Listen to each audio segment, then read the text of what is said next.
turned around dramatically and is now spiking. That means bonds are selling off.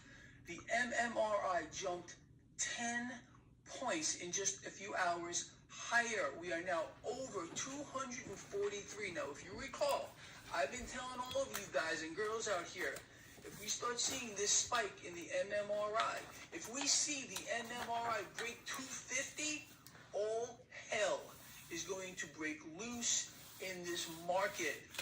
This morning, interesting phenomenon. Right after the CPI, that's great. The big shock, inflation continues to rise. That's and great. It's rising faster than they even predicted.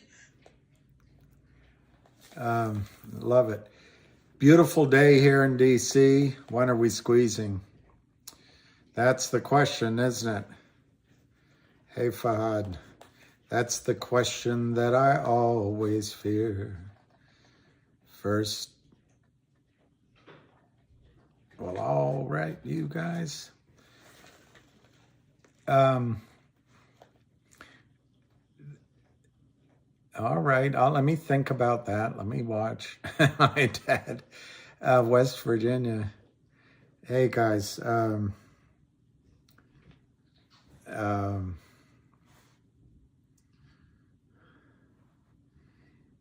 I'm going to sign in. Hey, guys. There were some things that happened today, yeah? Big Willie. Well, depends on your perspective, I guess.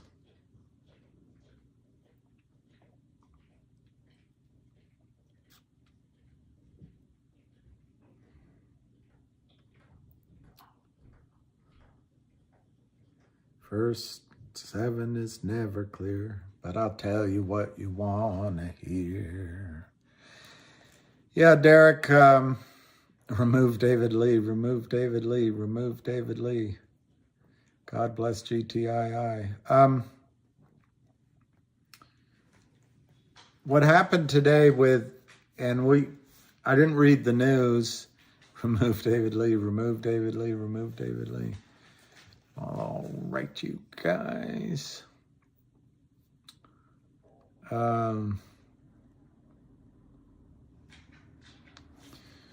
Yeah, I guess I'll read the news to you. I haven't read the news on GTII, but I mean on CRTD. Sorry, CRTD. But that was a sell-off today. 47 cents, down 12. And they announced, oh no, it's an announcement from yesterday. Let me see if there's a filing. Let me see if there's a filing. North Carolina. I'm looking up. I want to see if there was a filing today. February 13th. February 13th.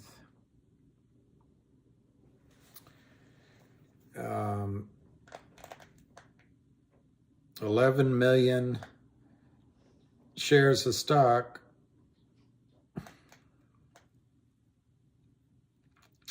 Pursuant to a certain letter agreement, February 10th, between created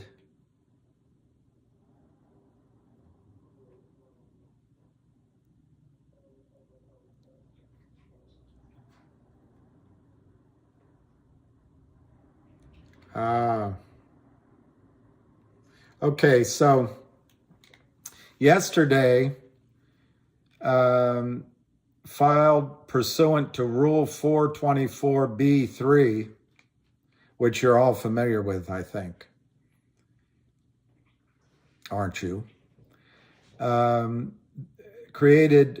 Filed a supplement to the prospectus dated February 3rd, 2023, which I think is the one that we all read and was related to the S1 filing. Anyway, this prospectus supplement amends and supplements the information in the prospectus, and I'm sure some of you have already read this, dated February 3, 2023, relating to the offer and sale of 11,056,636 shares of our common stock by the selling stockholders identified in the prospectus. This prospectus supplement should be read in conjunction with that prospectus. We can go look at it, and is qualified by reference thereto. Legal, blah, blah. We are filing this prospectus to amend because, pursuant to that certain letter agreement dated February 10,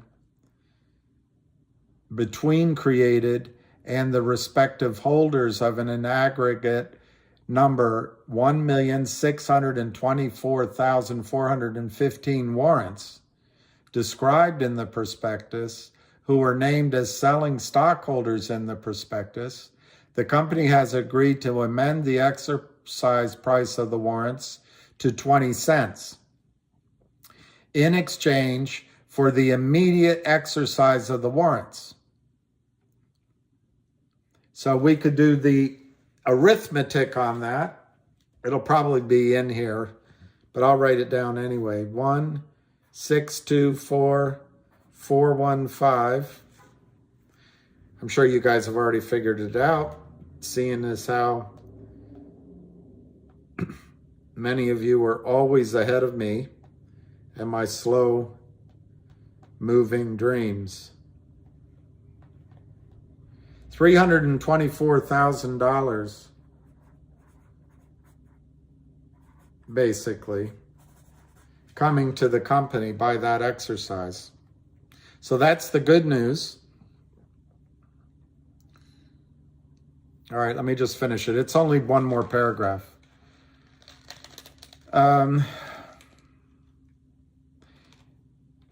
In addition, pursuant to the letter agreement, the company will issue to those same stockholders a new warrant to purchase 1 share of common stock, and it'll go out for 5 years at a price of 77 cents. So it expands the number of shares outstanding by 1,000,006. And then it talks about risk factors. Familiar with.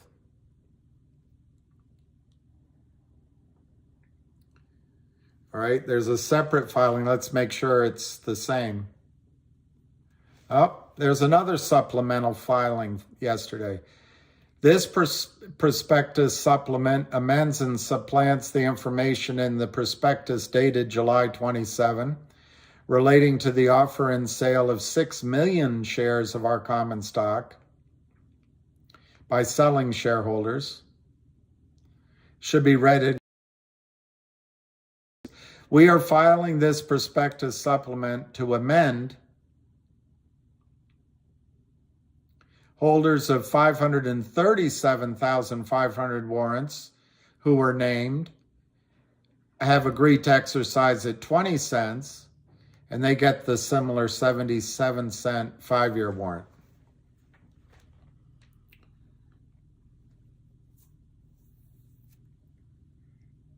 So let's go read the prospectus, since it's telling us to read the prospectus.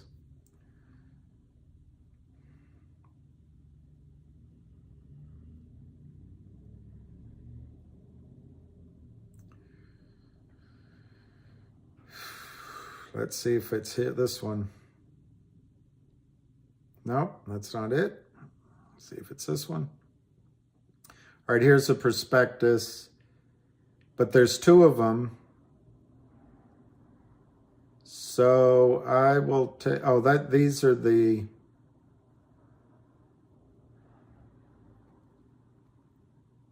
I think it's this one right here. Let me see.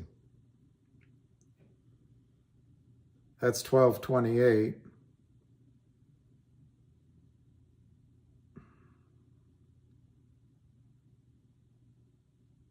Anyway, I don't think it matters to find the prospectus right now. So that was the, I think, the determining news in CRTD. Oh, Lordy. This is becoming, is he here?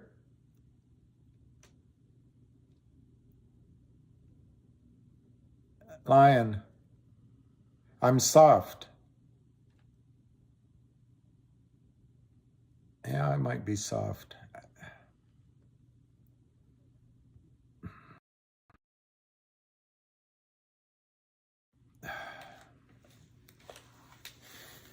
If he's not here, how do I remove? How do I do it? I don't see. I'll give you a chance while I'll write you guys. I don't know who you are, but I'm too nice, Bill. Well, there, I'll give you a chance. I'll write you are. I don't see how I do it.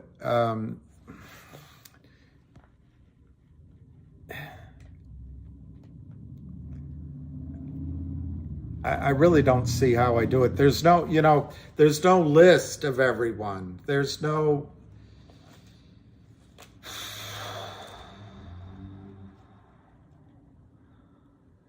list of everyone. Let me look up here.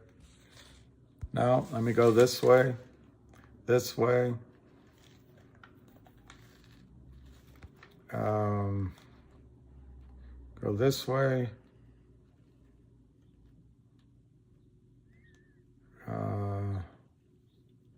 There's no list of people.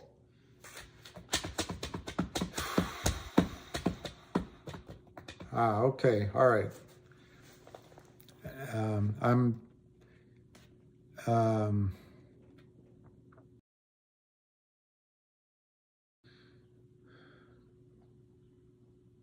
I need to see him to do it. All right, it'll break his heart, I'm sure. I got your 6. Don't let me down. Yeah, hey, James Fisher, we all need that money. I'm interested in what's going on with CRTD.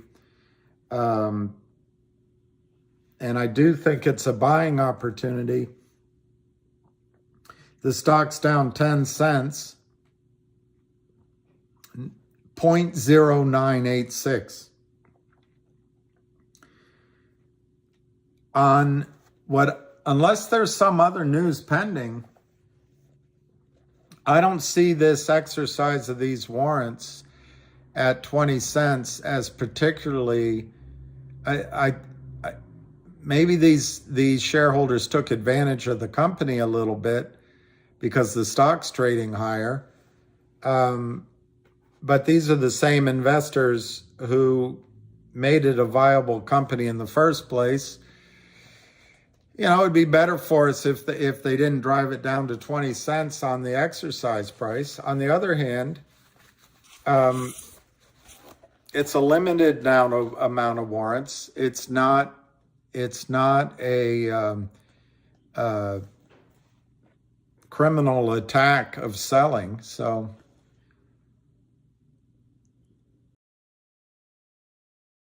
how do I do it, Lion, while his name isn't here?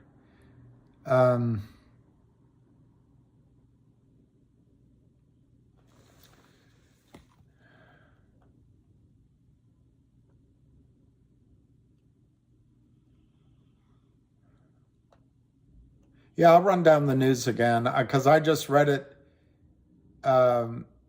Click on the 3 dots and then select participants. 3 dots. Participants, live status indicator, view screen fit, 3 dots, Oh, here's 3 dots.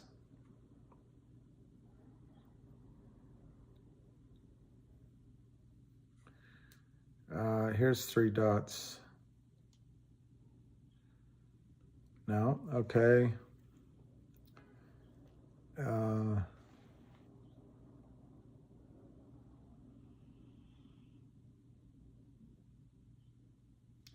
Okay, so those 3 dots didn't do it. These 3 dots, no. Hey, Luke Wida.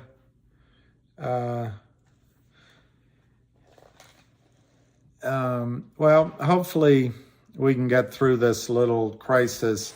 I really didn't want to sign on. I appreciate it. It causes a lot of drama, which I don't want on my call. And I appreciate Lion being here and many of you. There's a lot of people that don't always come back that I wish would. And maybe that's because of things I've said or things I've done or something. But maybe it's because of the situ. So I do not mind free flow of ideas that disagree and all that. I take the risk of saying things that might be somewhat controversial. And I don't mind being corrected when I'm wrong. There's an issue out there that I think is going to become paramount soon regarding COSM, Lou, and Frank Benedetto. And if I have to eat my words or change my approach, I'm willing to. And we might have to discuss that. But I'm not against being corrected and being told that I'm full of it. I don't try to be full of it, but if I am, I am. And I make a sincere effort to call it as I see it, but more importantly, to call it in a fair way and with the goal. I've wanted to help everybody get through this because in essence, all of us, even the ones that like me who think we know a little bit more, but we don't, we're all retail investors and the odds are stacked against us. And these players know how to play it. And anyway, thank you, Lion. Thank you, Lion. Lion thing. I don't know if COSM is falling hard, Jack. Let me look. CRTD is now down 10 cents and I'll go over the news, but I'm going to use a different vehicle because I'll read it, see if there's more, if it comes across more clearly. But let me just go through some of the other stocks first around the league, and then we'll go do it. But I don't see the news today on CRTD as bad, to the extent that there might have been some hot money involved in the trade. I also don't see it as bad. It could have been better, but there's no perfect way of doing any of these things. If one of your big investors says, hey, I've helped you out, I'm willing to help you out further, but I want these warrants price changed, I get it. But it's a limited pain. All right, let's just check a couple of the other quotes. I want you guys to start looking at or just tell me about what you know about Clean Vision, because I have a feeling that'll be Lou's next recommendation. DBMM 0.0165, not so good. MULN, that's great, Chris Jans. I think 1,000 shares of CRTD at 48 cents is great. 48 cents, the distribution of the OG collection is going to be, well, I don't have an exact figure because the share count just went up by about almost 2 million shares, but approximately the OG collection will be worth, on a fully diluted basis, 20 cents a share, that distribution alone. So you're buying the whole kit. Oh, MULN's up. I don't know why. Very little, but it's green, 0.3794. I don't know why. And then, oh, he signed an NDA because he got paid money. He got paid for it. Yeah, but you came in when I was telling you about it in the 70s. Which ones, Chris? Oh, yeah, CRTD. Yeah. Look, I think you got it. I think your instincts are right, Chris. To buy it at 48 cents is amazing. All right, GTII, and then we'll go read the news again. I heard the news today. Oh, boy. 172, 174 on GTII, only 513,000 shares. There you go, Cryptic. You nailed it. You nailed it. You nailed it, Cryptic. I like the cut of your jib. Son, why is CRT so slow to move? It's like a dead long. It looks like it has moved today, unfortunately, in the wrong direction. But as Chris Jans just did, it's an opportunity to buy the stock, in my judgment, at roughly 50 cents. Nothing's changed except they announced that they allowed in exchange for getting cash now, which is a big deal for the company, they allowed a lower exercise price and replaced those warrants.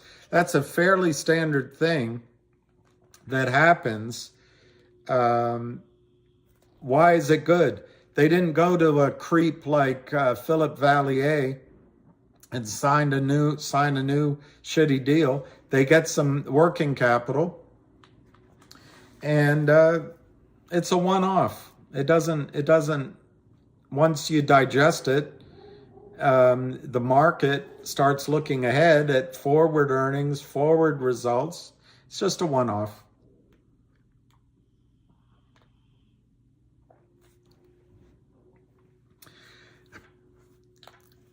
I'm a machine.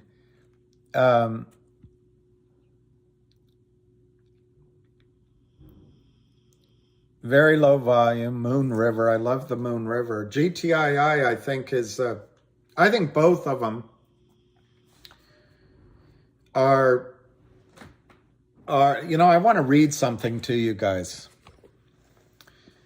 This, you're going to have to go down the, here's my next book. I'm going to read this, and you're going to hear about this. You're going to hear about all of this. You know, when I was in school, I messed up. I played around with all the rules. This is what I don't know, I've long since lost it, but my, whatever you call it, my thesis was on this subject right here. But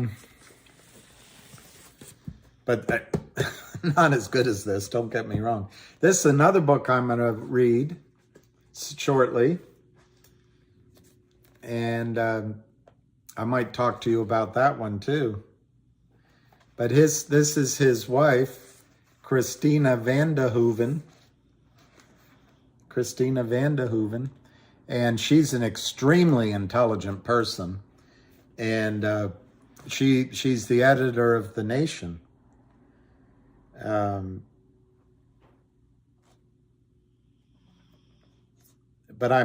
here he is with Gorbachev. But I'm looking forward to reading this book. And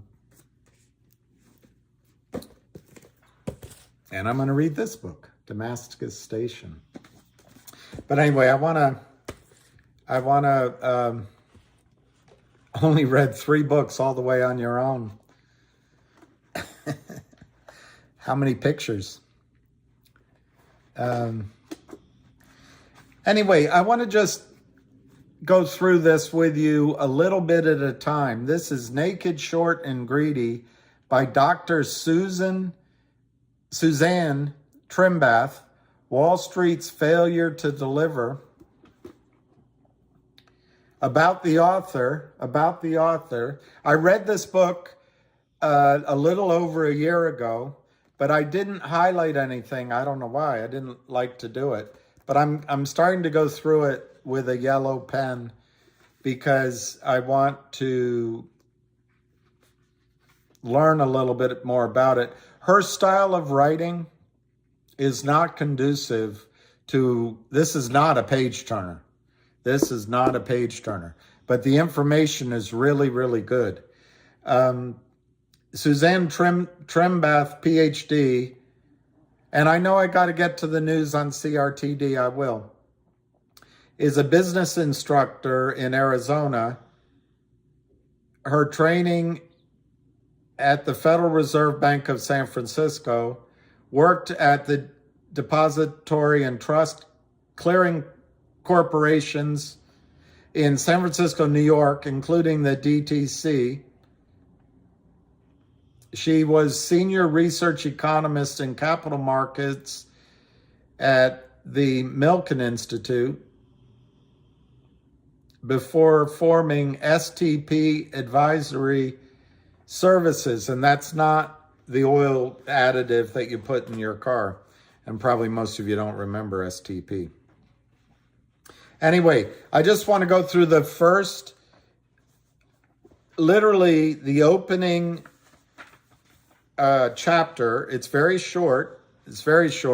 And I'm not going to go through all of it. She calls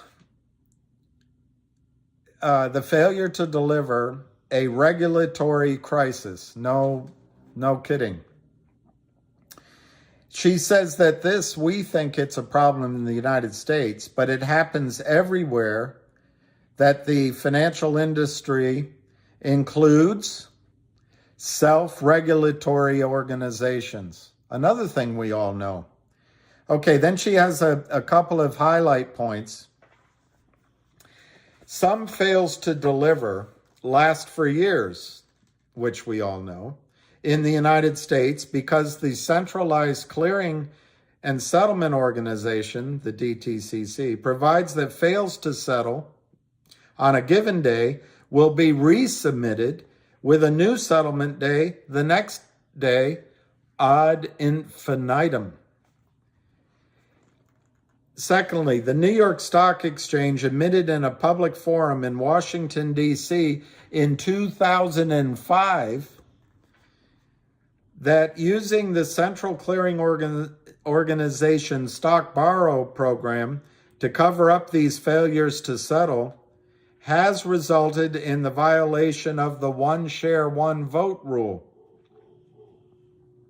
Thirdly, no regulation in the United States requires the borrowers of shares to close out long-term outstanding stock loans and settlement failures. All rights of ownership go back to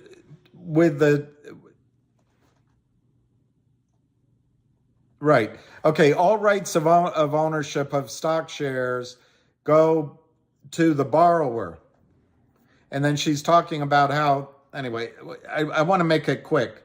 Then she says here, aggressive trading tactics such as naked shorting can, at a minimum, impair access to capital.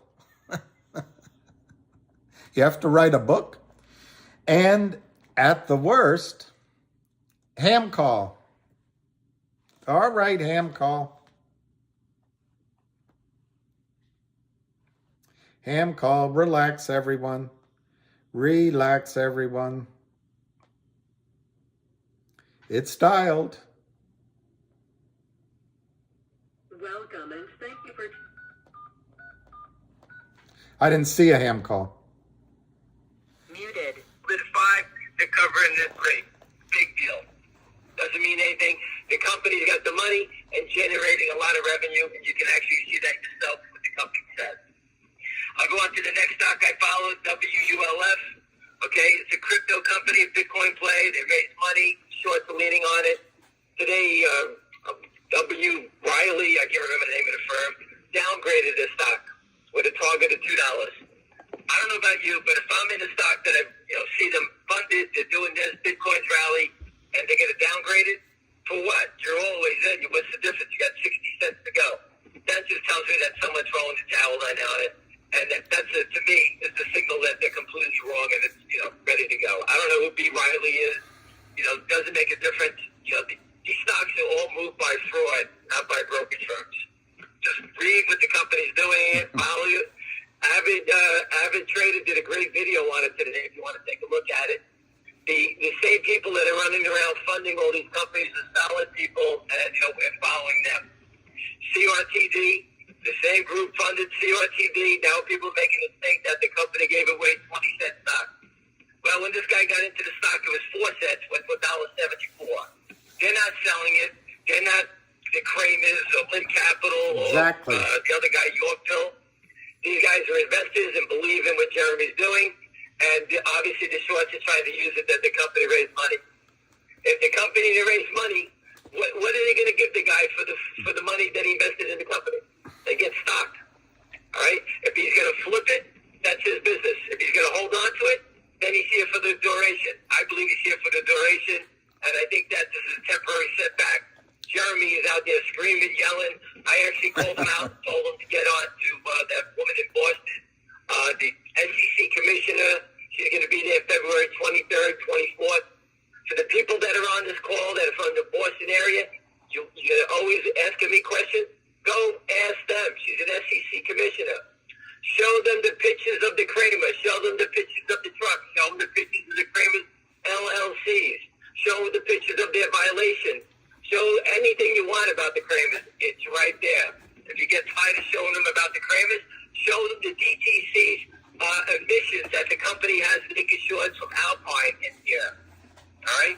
There's plenty of things that you can stick down the throat of the SEC commissioner. If she wants to see it, go knock yourself out. If I was around town, I'd be there in a second, but I'm not there. All right? So anyone who wants to go there, they're from Boston, Rhode Island, everybody up that way, get your ass up there. Jeremy, if you're on the call, get your ass on the train to New York City, from New York City to Boston, and go call her out. All right? You want to fight? Get out there and fight. Everybody, the MULN CEO, he's running away from the front line. All right? This guy made all kinds of noise. He wanted to fight.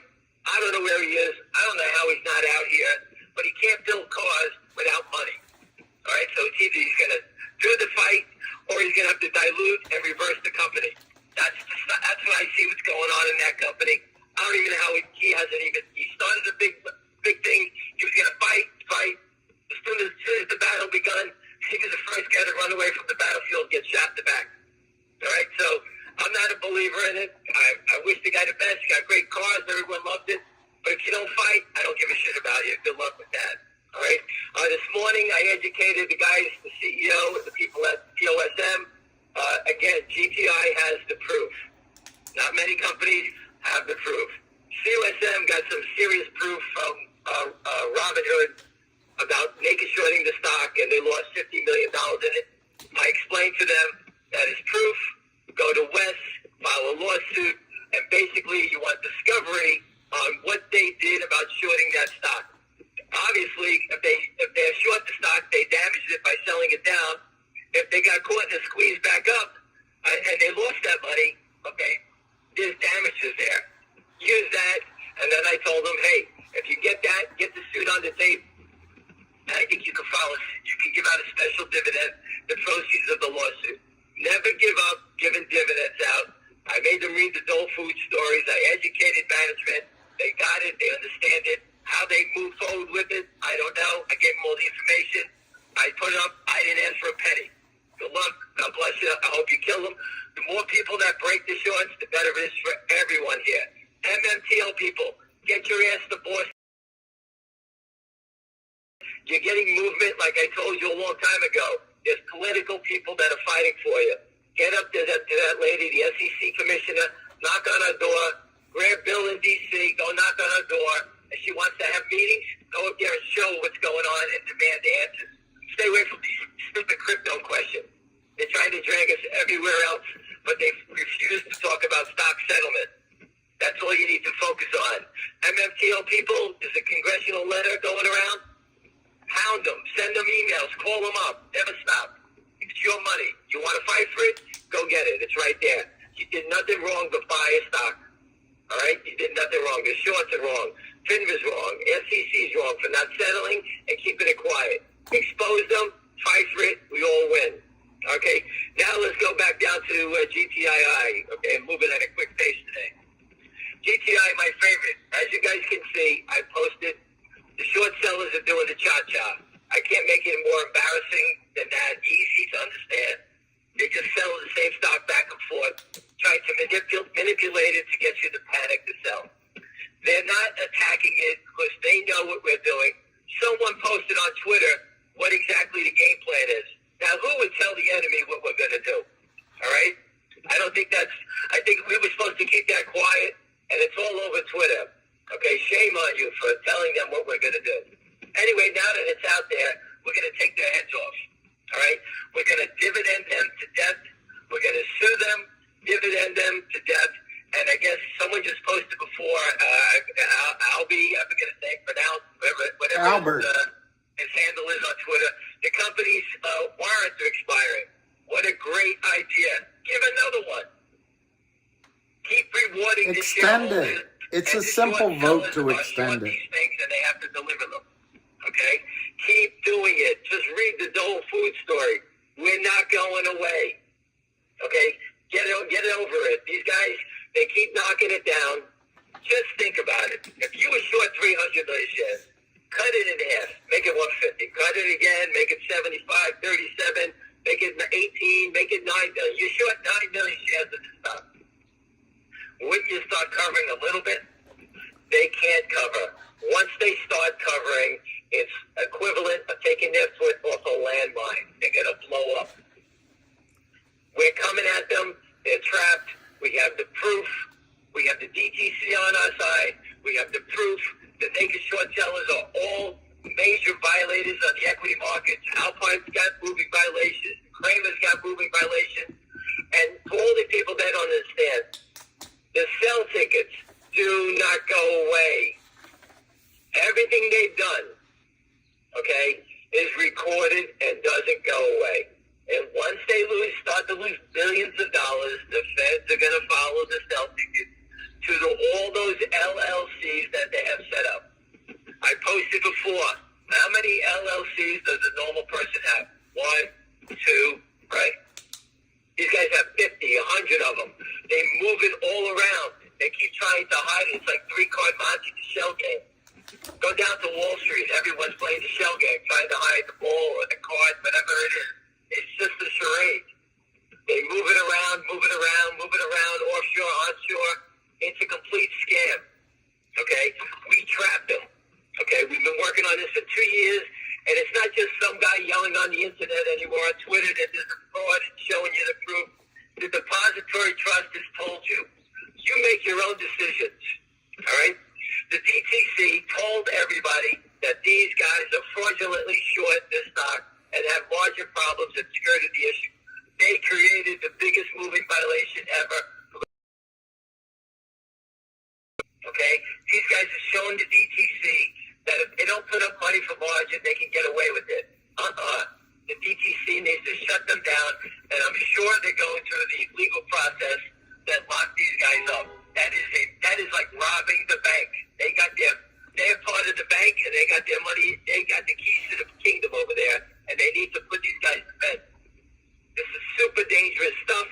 These guys have orchestrated and committed wire fraud, you name it, naked shorting, spoofing, you name the crimes. I can't even commit it. There's so many of them right now. So it's just washing, creating fake volume, creating fake trade, selling it back and forth. All they're doing is trying to confuse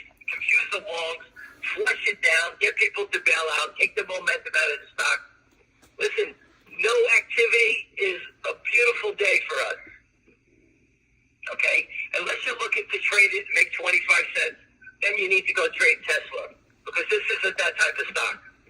When it does go, it's not going to stop. This isn't a day trading stock. No activity is the best. The longs don't lose anything today when it goes sideways.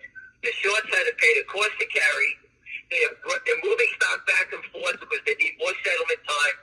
They're the ones that need to create the volatility to get us to sell. And obviously, that door is closing fast. They can keep playing the game, selling it back and forth to each other. At the end of the day, the company's going to sue these guys. They're going to expose them. They're going to give out more dividends. The law enforcement's going to come here. We got people in Boston with the SEC commissioner. We're going to throw the truck back out in front of them. Hopefully we can give out another warrant. They're not going away. Forget the 800 deal, the other stuff they got on the works, the merger with CRTD. All these things are in the works. There's 100 things that can happen, and the company doesn't have to spend any money to do this stuff. Okay? Everything is cheap and easy to get done. They don't need to raise $10 billion. They don't need to do anything. It's just they want magic tricks and play the shell game. We'll do magic tricks and play the dividend game. We want to turn the brokerage community against the short. We want to screw E-Trade, Morgan Stanley, Goldman Sachs. They're allowing these trades into the system. They want to be part of the crime. Either they buy them in or they take the beating for it. And you want to know something? I'd rather Goldman Sachs, Morgan Stanley takes a beating, okay, because they're going to have to buy the stock in, and then they're going to have to pay all the shareholders, because there's going to be a major lawsuit against all the firms of committing security violations. All right? And then we're going to make them pay for all the dividends that they don't have. So it's a catch-22. They may not know about the problem now, but again, it's coming, and we're not going away. And like I said, this is something we've been doing for 2 years, 2.5 years now. We get the proof every day. Listen, 1 million shares a day is 20 million a month, 240 million a year at the pace they're going. Okay? There's going to be FTDs all over the place. When the company gives out the dividend, everyone needs a seat. Stop the music. Everyone needs to sit down. Everyone who owns a share needs to be represented by the certificate that matches their holdings. I put it on Twitter. I put a circle with the DTC in the middle.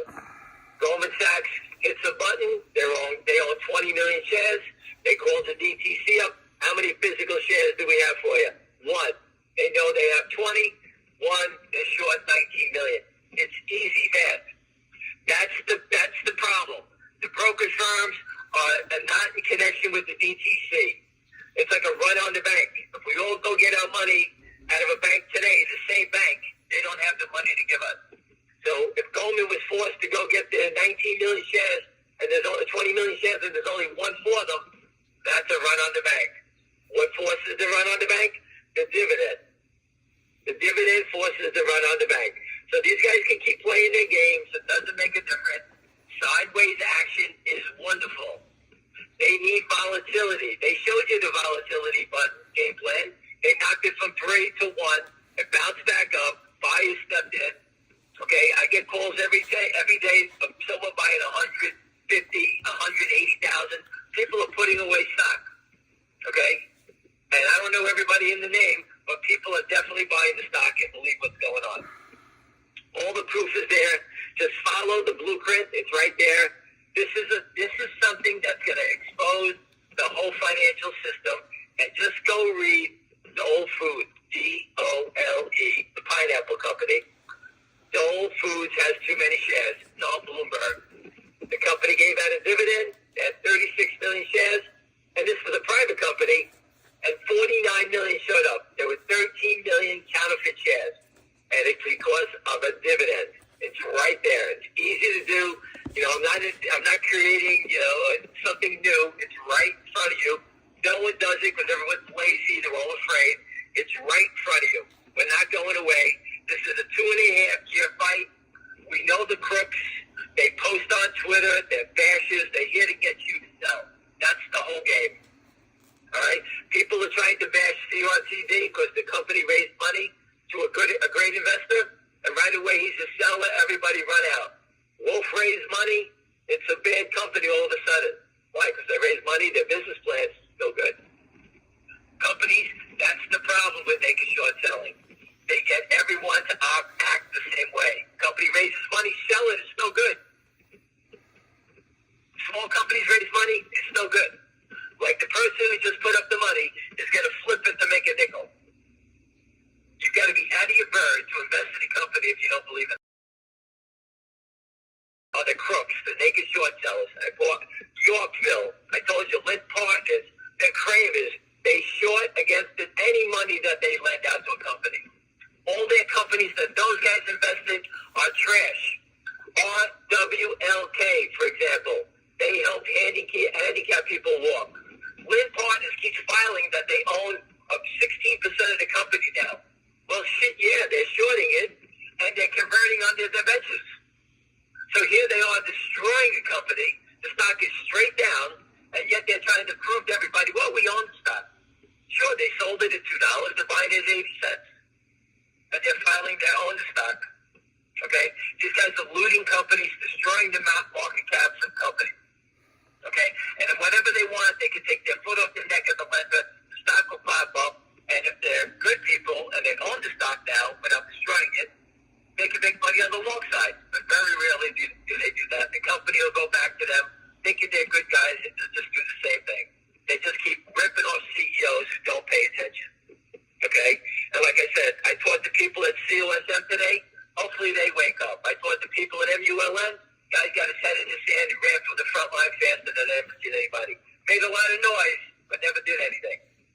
Okay? So I don't believe in people that don't fight. Everyone I follow, they're fighting. There's other companies. The companies are fighting. Everyone's here. Okay? Wolf has been nothing but transparent. Everything about what they're doing is right on the tape. The company's telling you what they're doing, their growth plans, and who the hell's selling all the stock down here. Those are, who's the naked short in that stock? Yorkville. Okay? How many shares are these guys short? More than 3 million, I can guarantee you that. The company paid off their debenture. Just all the stuff is on the tape. We posted it. It's all there. Educate yourself. Pick your poison where you want to go. But I'm telling you, GTII, we're finishing these guys off. They can sit there and yell and post and spoof and wash, whatever trick they want to do. At the end of the day, the record date's coming. The DTC has told us. The DTC has given us its open season on the short sellers in this name. The market makers, Alpine, everyone tied to this name. They're going to follow the sell tickets. They're going to demand a blue sheet investigation on who's selling the tickets. And that's what's going to happen. And West Christian's going after them. Okay? They can sit here and say all they want. Sharon Tell is catching every spoof that these guys are making. These 30,000 share offers. And then they go right in front of it all the time. It's the same thing. All they're trying to do is get us to sell. That's the game plan. All right? They have no game plan. That's it. They're trapped. There's no debenture. The Kramers thought they can get out of this thing, that the company would settle up with them. For anyone who's new, Charlie Mayo, the stooge, the Kramers' right-hand stooge, called the company up trying to cover stock. If that was any stock, GameStop, AMC, Tesla, it would be on the cover of the newspaper. The short seller calls the company up to try to cover, and we have a record. Unheard of.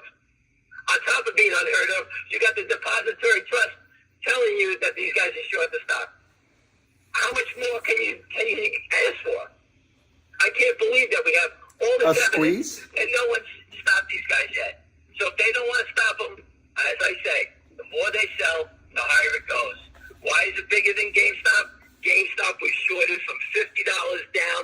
This stock has been shorted from pennies going up. It's complete opposite. Okay, GameStop people were in the black for a long time before it broke to the red for them. They started to break one by one. When the dam breaks, they started to break. The stock went to 500. Okay? I didn't know it was going that high, but I definitely knew there was a lot of shorts in the stock and they were in trouble. Okay, I can't tell you a day.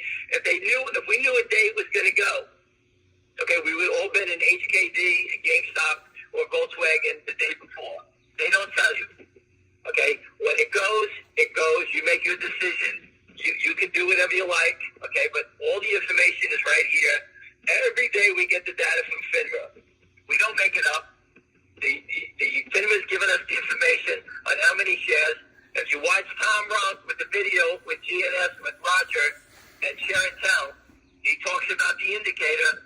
We get the naked short indicator, the market maker exemption, the one that they get direct access using the market maker exemption. I posted it all for 2 years. I taught everyone about that. That's the information we get. And you say, well, if they naked short, how do you know they don't buy it back? Well, we saw them sell 1 million yesterday. Did you see buying anything? I don't see it. All I see is washing. And if anyone buys stock, they naked short it so it doesn't go up. That's what I see. And that's what I've seen for 2.5 years. So if you study the trading, you can see exactly what I'm telling you. And that's why I call it the cha-cha. All they're doing today is selling stock back and forth to each other. If someone comes in to buy it, they move out of the way. That's the game. That's what you're seeing. So whatever they sold, they never bought it back. And they never bought any back, because when they do buy it back, the stock's going to go higher. They do wash it. Okay, that's for sure. They're moving it from account to account. I posted the Kramer's LLCs, the daisy chains of LLCs, and that was some 2 or 3 years ago, a year ago, from a lawsuit showing all the different names. There's 50 names, 100 names. These guys open up LLCs and just keep moving around. Selling account 3, moving to account 7. They're like the Wizard of Oz back here, moving everything around, thinking no one's going to track them down. One other thing I wanted to let you know about the Kramers. They're unregistered toxic lenders, meaning they don't even have a license to give out loans.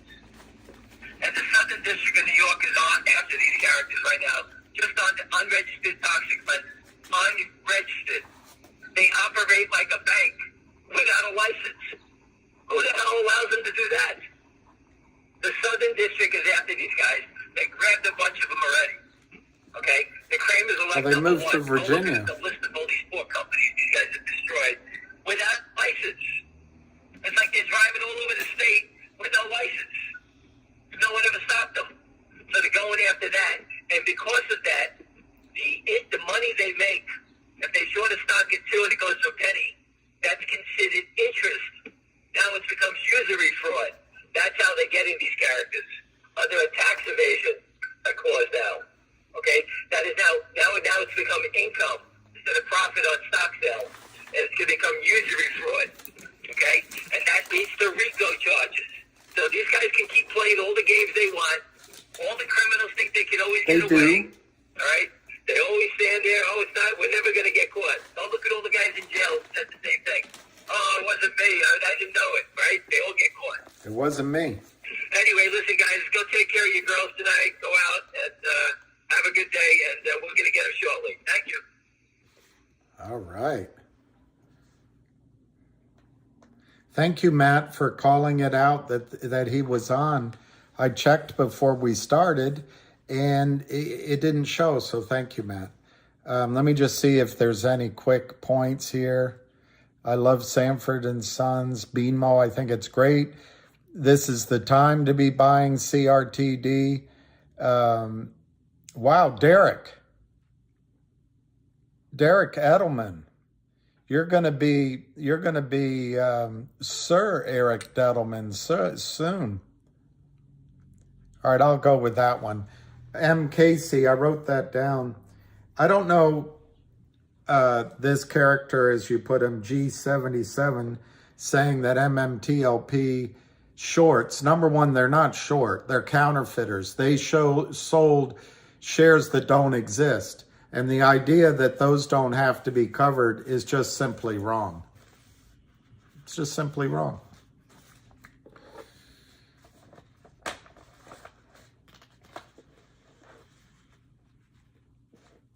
It's just simply wrong.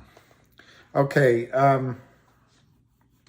Ham said that these guys out there take advantage of CEOs. I want you to know that in my judgment, a lot of people out there take advantage not only of the companies, but they take advantage of you. And I may not always get it exactly right. I admit that. Because you're trying to make judgments. You're trying to see around corners and through obfuscation. But I am attempting to, and to provide a safe place. That's not woke language. That's not woke language. What I'm talking about is a place, a forum where everybody can share their interpretation of what's going on. But new guys to the game, particularly ones that come in with big drum beats and suddenly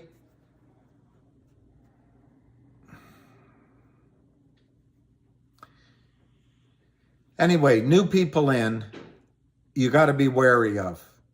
Because in the case of the Kramers with GTII, they were down $750 billion. That's real money.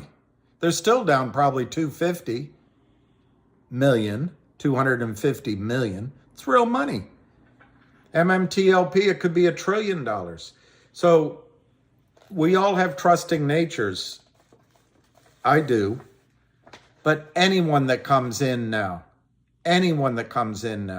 if I give that person a hard look and a hard time, well, excuse me. What is their motive? That goes for lawyers, that goes for PR types, that goes for investment relation guys, that goes to alternative CEOs, that goes to overpaid wankers, that goes to BS artists. I'm going to give them a hard time if they're new to our scene. Why? Because I can't tell if they're a machine or if they're one of us. We don't have a German Shepherd that can sniff them and tell if they're a Terminator or not. But there's going to be people here trying to scare you out of the stock, scare you out of things that you're trying to do. Anyway, and then I wrote down, we must have missed the little blurb that he said about Finger, but I'll try to get that for you later on. I think we missed about 1.5 minutes, 2 minutes of what he might have said, because normally he starts with a reminder, this is education, this, he does that. So anyway, let's see what else. Aaron, 72, that is amazing. No, that is just no one.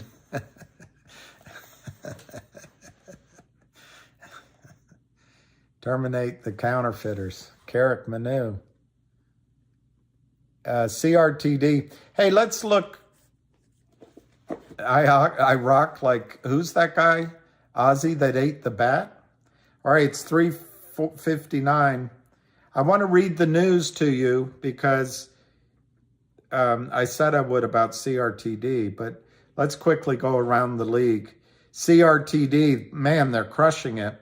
Down 11 cents, down 10 cents, 48 cents last trade on CRTD. Let's stick with this one until the close and see what happens.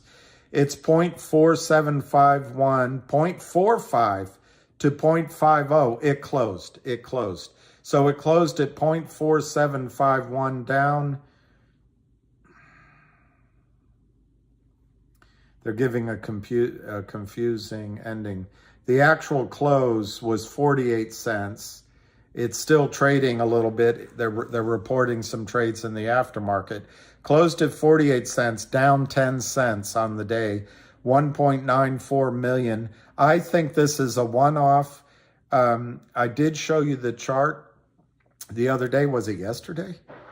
When stocks go sideways like that, it gets a little bit dicey. Lots of times time gets corrected to the downside.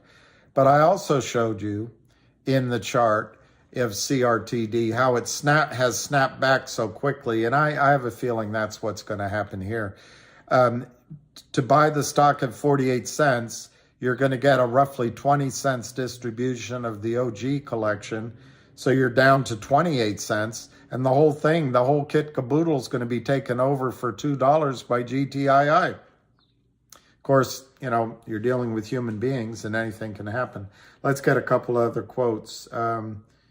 I just want to get GTII mainly. 176. So that was actually up 3 cents on 555,000 shares of volume, 555. I hope that's a good luck number. And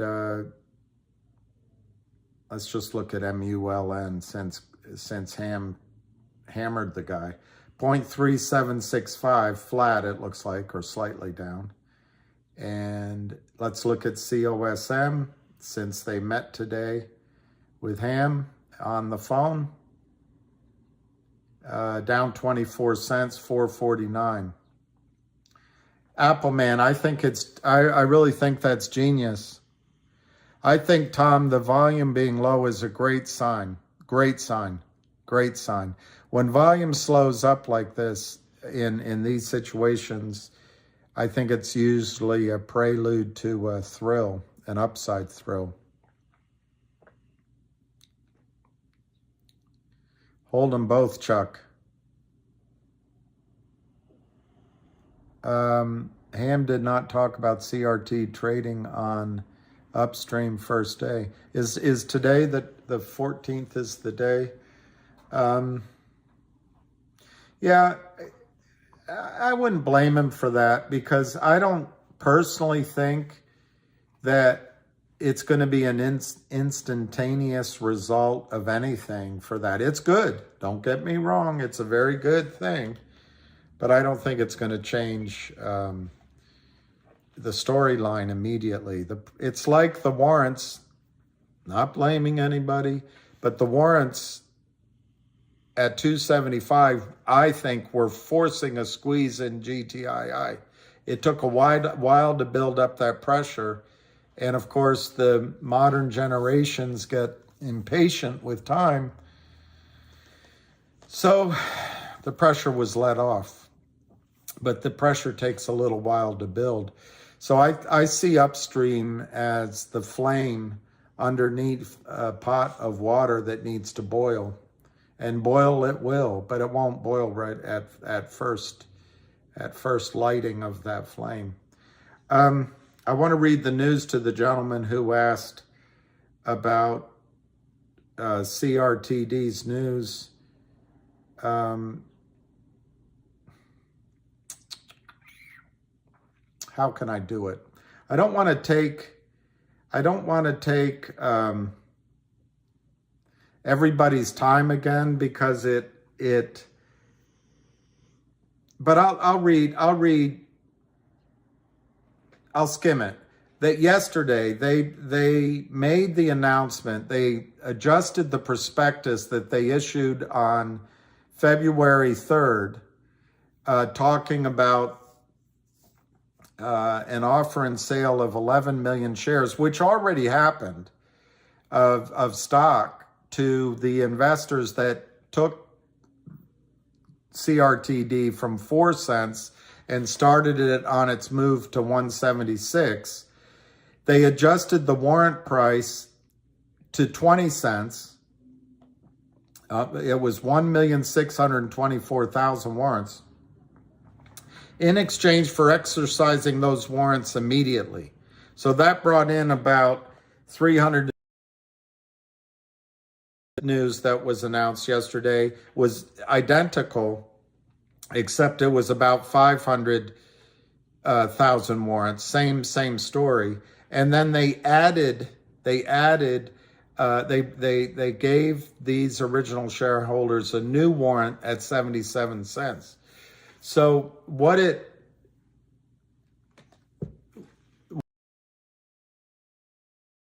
is all sorts of negatives that the guys, the original shareholders, are pulling a Kurt Kramer or a The Lind Partners. They're not.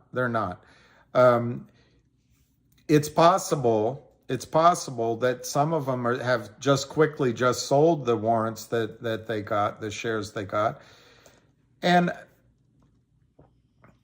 that's a market. They get it at 20 cents. They sell it at 50 cents. They book 30 cents profit. Maybe that happened. I don't think that happened. But if it happened, okay, It's a little bit of a payday, but the good news is they can only do it one time. They're not there printing counterfeit shares.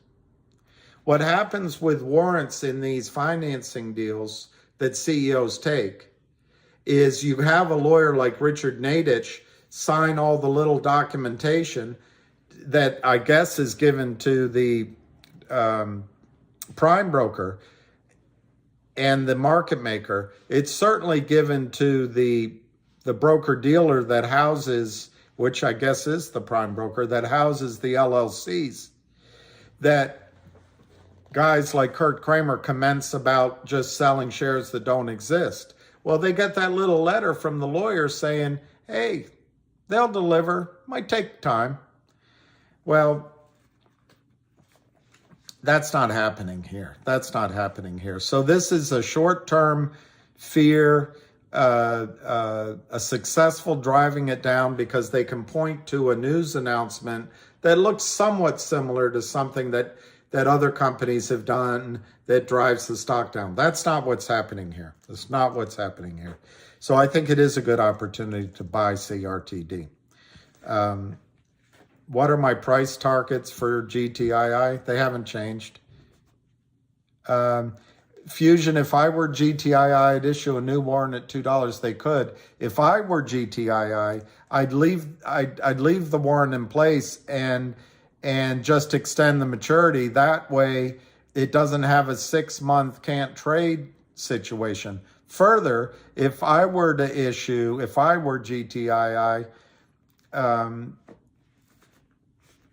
I would issue, if I were to issue a new warrant, I'd do it on upstream. I see I have quite a book collection. My favorite book is Peter the Great, and it's not there. But of all these books, some of these I haven't finished reading.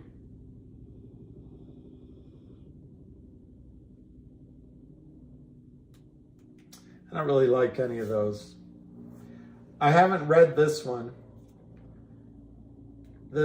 and this one, Passage to India, I haven't read, but I'm looking forward to reading A Passage to India. I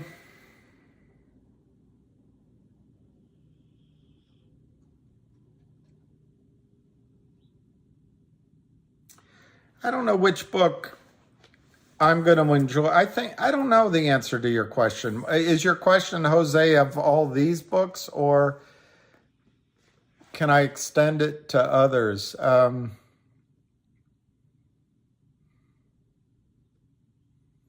Let me think about what I'd recommend to you as my favorite book.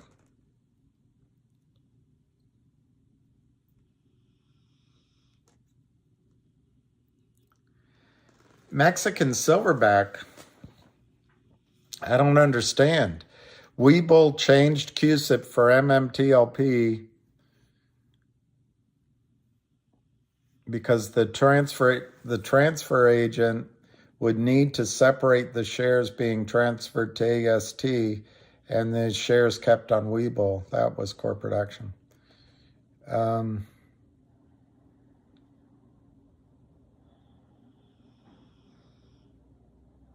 Yeah, I think that makes sense, actually. All right, these books. I can tell you that, oh, I want to read this, Memoirs of Adrian. This is good, Changing World Order, but I didn't finish it.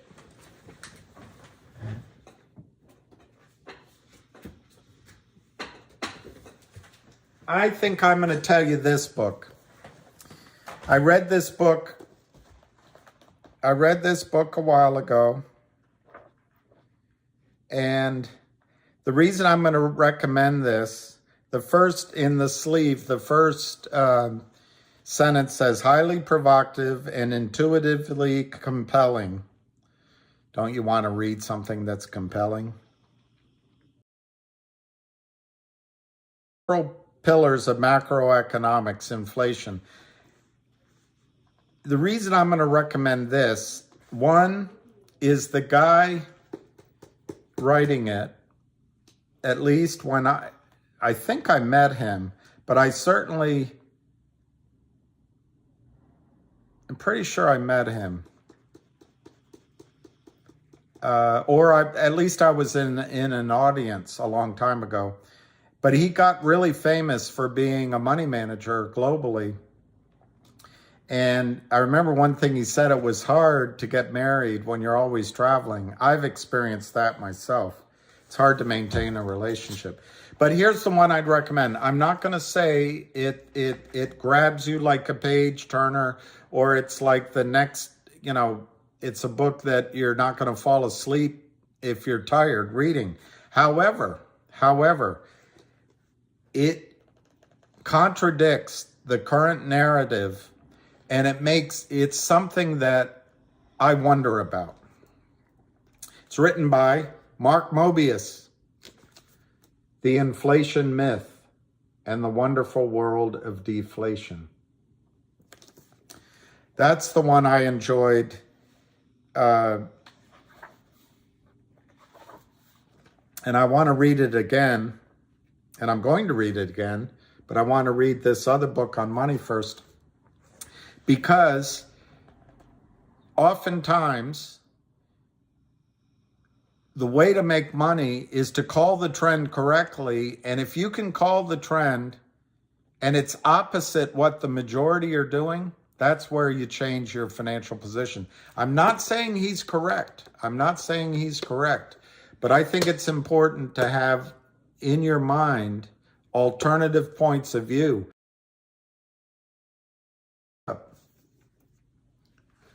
Anyway, I think of this group, that'd be the one I'd recommend right now. But I've got more over there and more downstairs and more in storage, and not enough time to go back and read them all.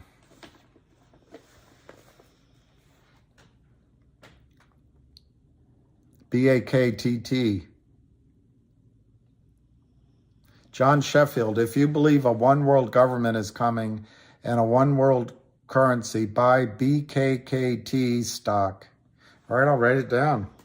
I'm not sure one world government's coming. I'm more concerned that the miracle of globalization launched under Bill Clinton and cheap oil. Remember, everyone gives Bill Clinton credit for the massive increase in the economy. Remember what was going on right then.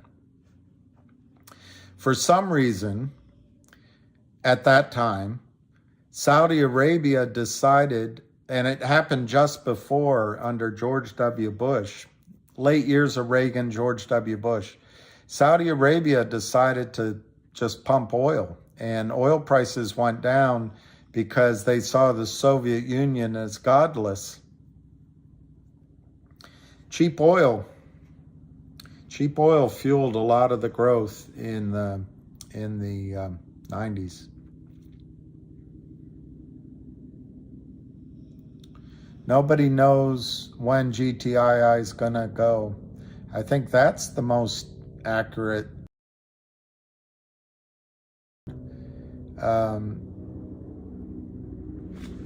Campaigning for Dummies. Is that a book? Jenny, tell us about Alpine.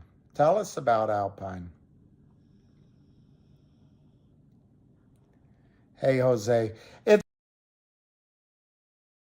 This is not a book that you're going to find on a bestseller list, but Mark Mobius, I trust.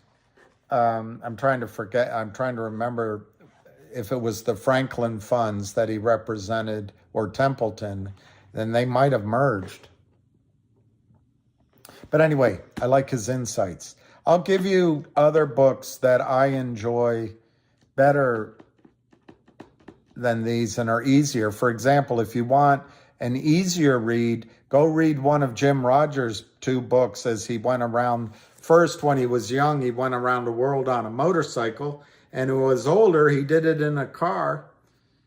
Well, I read their audits, Jenny. I looked up their audits. I don't think I read every single one of those like you did, but I read enough to see they don't have any money. At least the audits I read. And maybe I didn't see the most recent. My memory is I was looking at older even than those numbers.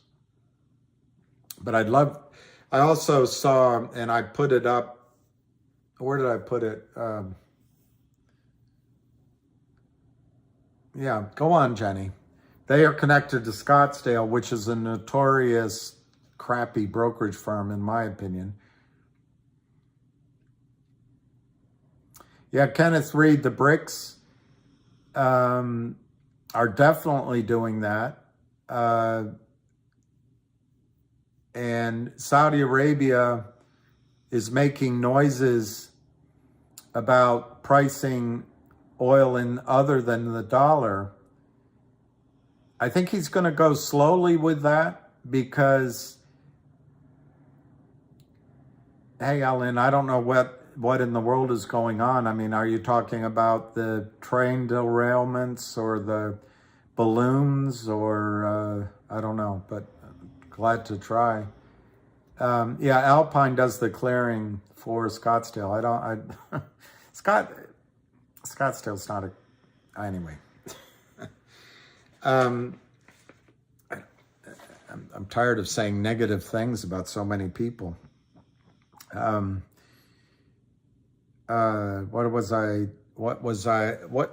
in the world?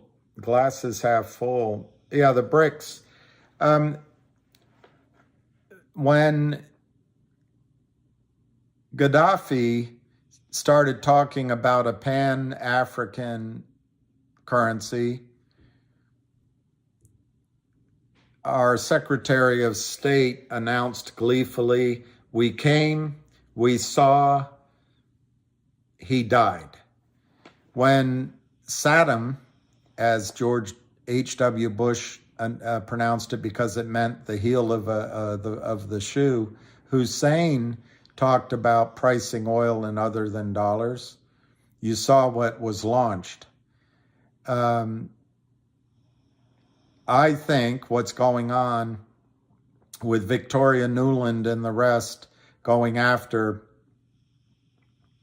parts of the world that are on the eastern edge of Europe has a lot to do with the threat by one of the world's greatest energy producers of pricing energy in other than the dollar. So, and then there's Venezuela. What happened to that socialist? These are all things that Saudi Arabia should be cautious about.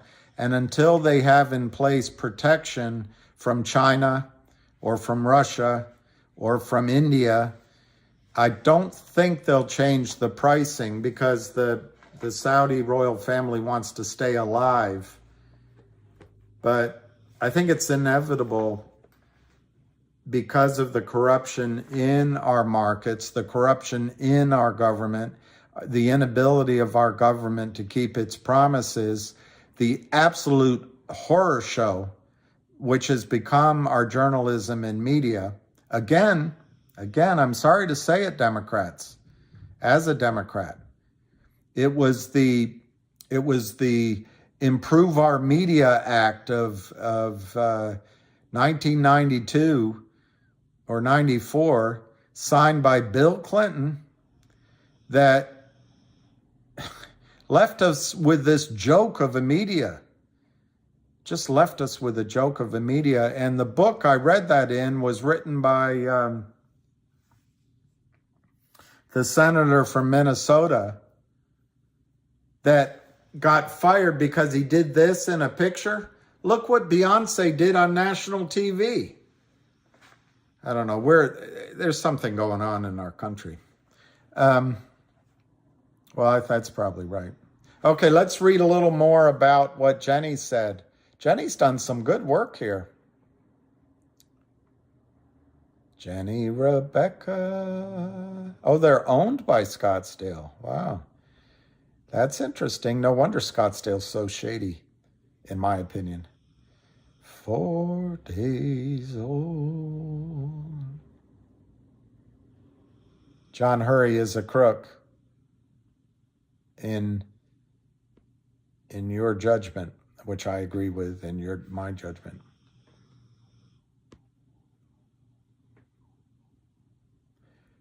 When will the Flamethrower Group release the estimated number of counterfeit shares on MMTLP?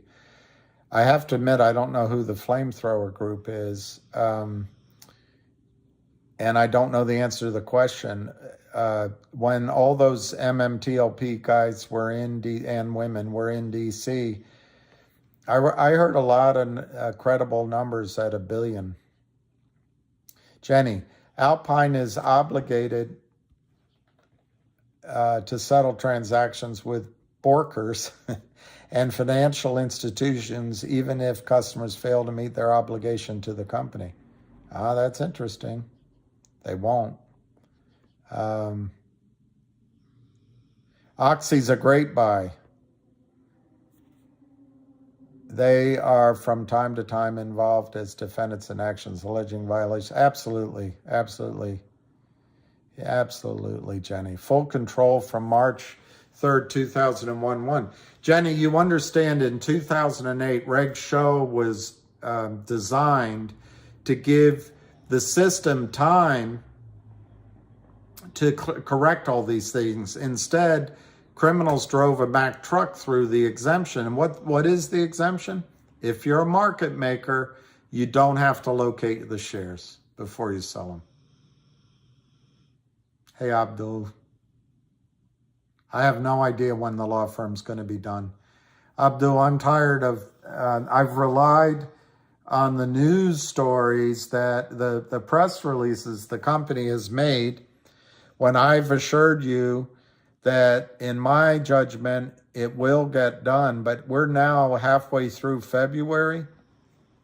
When they said by the end of the year, okay, and then that didn't quite get done, and then they said by the end of January, I felt completely reasonable. But now that it's mid-February, I have no idea when it'll get done.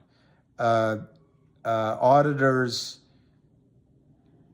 should be finished with the 1-800 law firm by now. They should be. If they're not, they should fire those auditors and get new ones. To me, it's inexcusable that there were assurances that it would be finished by the end of the year. I could grant them January, but now that we're 2 weeks into February, I'm tired of giving assurances. As far as I'm concerned, you should plan on the audit taking another 6 months and just put it out of your head. These are incompetent auditors, or they're lazy auditors, or they just don't have enough manpower, women power to get it done. I think it's inexcusable that they haven't finished by now. Now, having said all that, to me, it doesn't mean that they found anything wrong. We would have heard about that. I think we would have heard about that. So, Abdul, I'd give up on the audit. I'm tired of predicting it.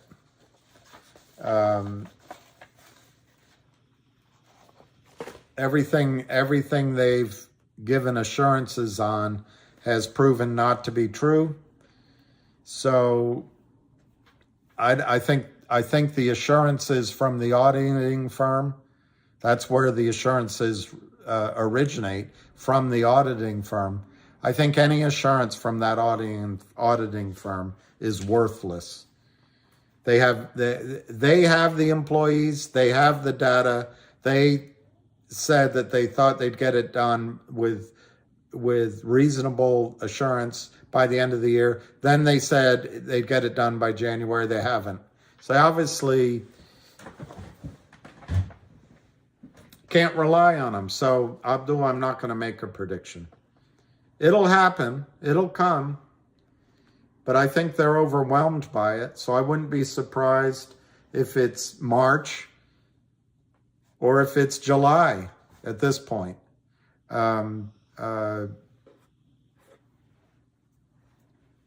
I know it's important to get it done by the end of March for the extension.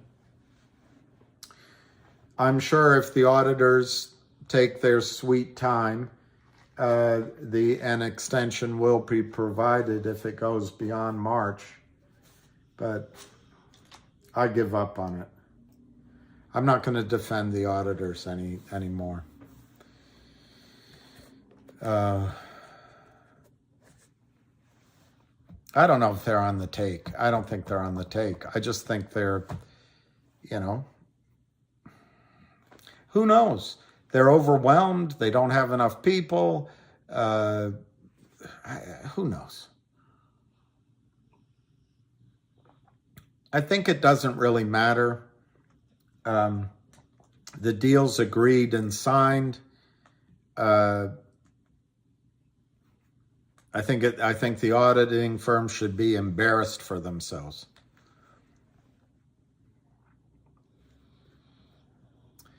I think Jay Frommer has been quiet because he's coming with a hammer soon now that CRT is on upstream. I don't know, Big Orange. That could be. I think Frommer has been quiet because he clearly needed to ask the core investor group for something. And I think that something materialized as we saw it, as I just read, which is he got probably about $400,000 cash by the exercise of these warrants. And I think that's probably what Jeremy wanted, is some cash to keep his company strong, implement his plan. And I have a feeling he had to be quiet during that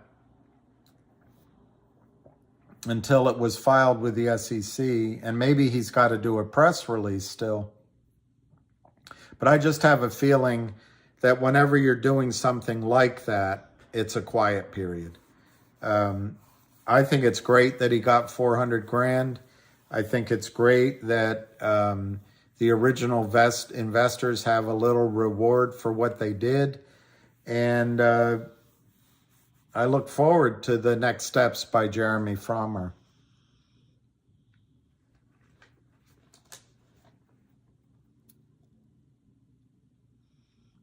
Their securities owned by customers are held by collateral for receivables.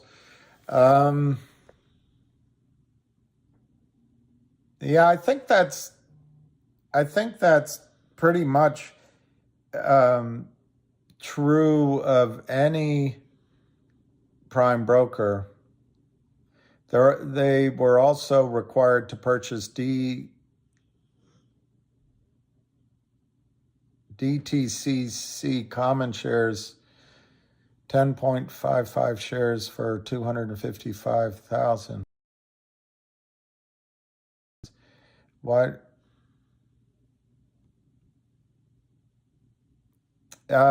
It's supposed to happen.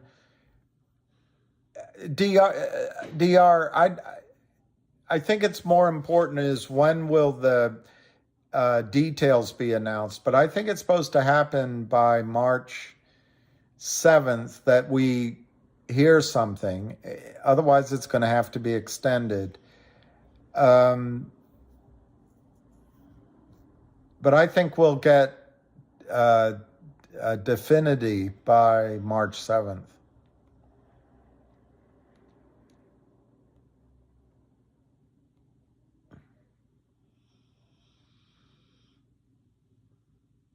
Well, Richard K., I agree with you, except this is the problem being a public company. They're in a financing now with Roth Capital.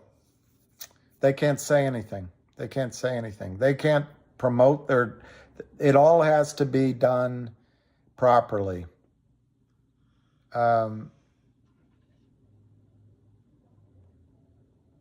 Tuck T, I don't know what I said that's 100%, but thank you. The audit was done for both firms. Yes, Jenny L. XX CRTD smashed 23%, kind of blatant. Yeah, I think the crooks joined in, but I also think it would be a normal situation when you announce that warrants are exercised at 20 cents and the stock's trading for 60 cents. There's going to be a bit of a digestion of that fact. But these are the same investors that got it stock even cheaper than 20 cents. So it doesn't really bother me. They did get a 5-year warrant at 77 cents. I would have liked that to have been somewhat higher, but at the end of the day, it doesn't matter. Doesn't matter. Jenny L, funny though, Scottsdale and Alpine. Oh.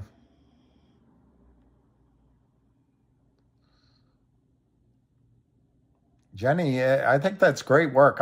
You've got me intrigued to go look it all up. I don't think it'll be done by March 31st or by any day. It'll be done. When it comes, it comes. Maybe it'll be tomorrow. I'm tired of predicting.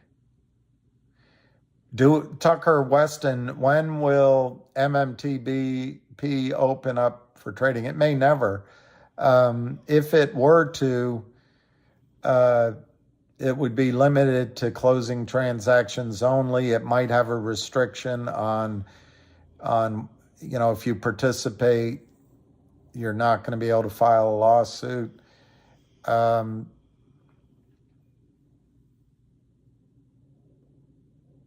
don't see it happening, actually. But there are a lot of people that say that's where it's headed. I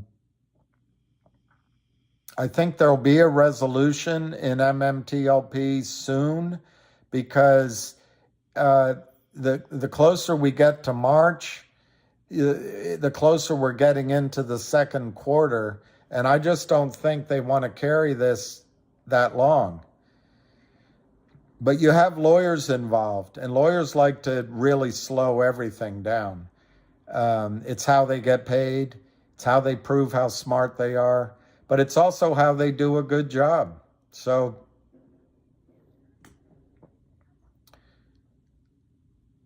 I don't know what to tell you. I don't know. Yes, I saw, Jenny, that they are involved as defendants, and I saw them all out, but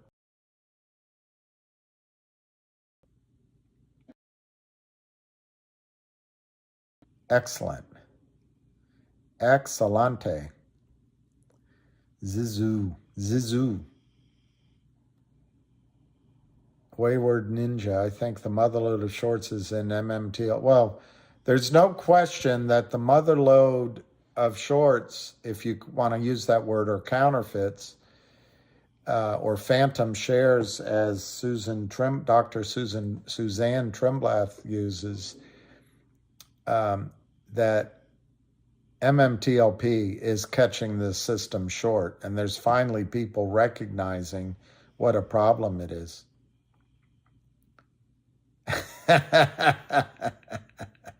Richard K. FINRA has delayed my retirement by 67 days now. I love it. Grow up, Arthur. You'll make a fine adult. Smile, Arthur. People work here. Later on, we'll get ice cream. I missed what Ham said about Finger too, unfortunately, because I was blabbing. There, okay. Yeah.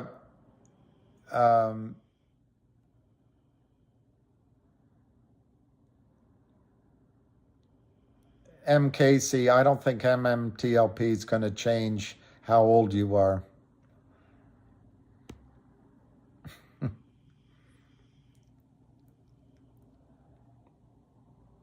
Yeah, Jenny, these audits, I agree with you. And Jenny, you know, after reading, I didn't read about Scottsdale, but after reading about Alpine, how are they still allowed to operate? That was what I saw. They could be intentionally delayed. Why would they be? The audit results, Greg, would be intentionally delayed if they're hiding something, which I don't think that's going to be the case. If they found something negative, I don't think that'd be the case. I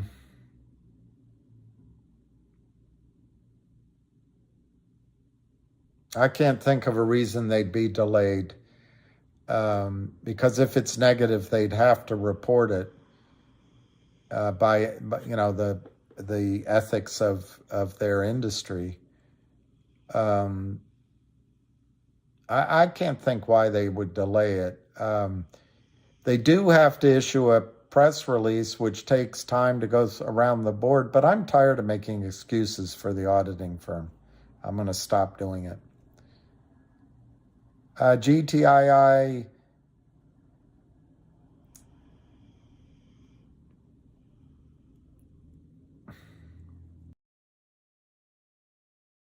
along with his wife and another broker for fraud. Unbelievable. And they're still out there.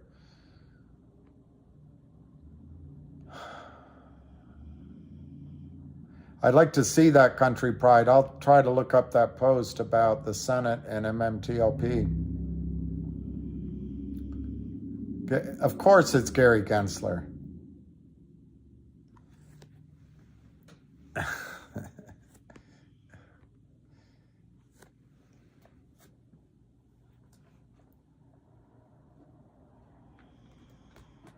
Abdul, you'll have the same chance to sell as the institutions, Abdul, but you won't have the same killer instinct or the same skill as the institutions. You may end up getting a better price, but the institutions will sell with, you know, with a brutalness and with a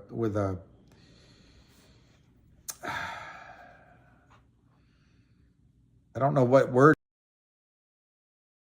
and they'll take their profit and they won't worry about it. You know, they won't worry about what they do, and they'll book their profit. So in that sense, the institutions may get out of it sooner, but no, you'll be on a level playing field.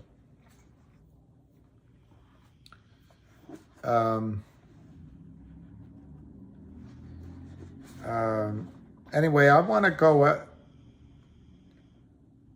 Yeah, I did cover the news. I just want to finish what I was reading. Nomad Traveler, I'm going to just finish a little bit of this book by Dr. Susan Trimbleth. I think the low volume in GTII is a terrific sign. Now, it's got to follow up later, but the fact that the criminals aren't criming it down, I think it's terrific. So I take it as a good sign. Also looking at the chart, such that matters, I think GTII is in a good position. So I think it's a really positive sign. If MMTLP settles, if they settle it, will we ever know the final cost for all the shares? I think it'd have to be a matter of record. The only reason I'm hesitating is if there's gray market transactions, they may come with a non-disclosure requirement, because if you're the company trying, or the criminal trying to settle up your books, and you're calling one client and you're saying, we can buy your shares at $5, and that client says yes, you don't want it disclosed later that you paid $50 to somebody else.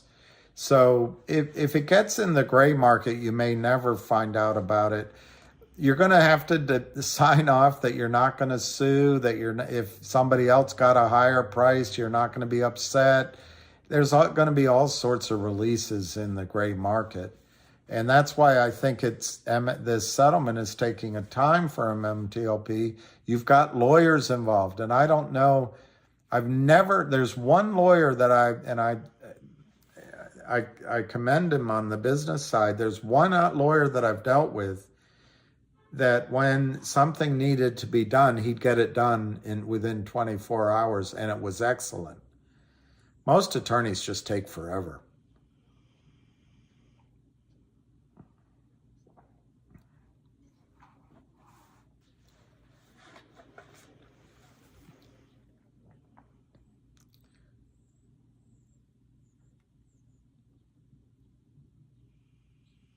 Well, they probably use different, I don't know why they wouldn't match.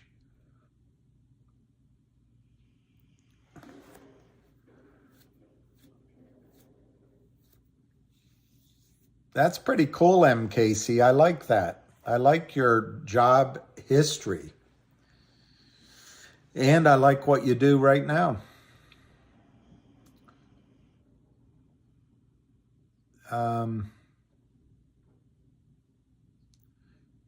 Do I have whose number? Who did I say? Who did I say?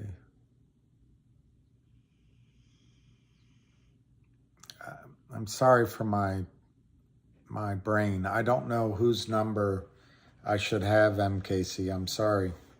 But anyway, I read a bit of this. I just want to quickly go through some of her thoughts in her opening two short chapters. She says DTCC chooses not to resolve or buy in trades where the seller fails to deliver the shares.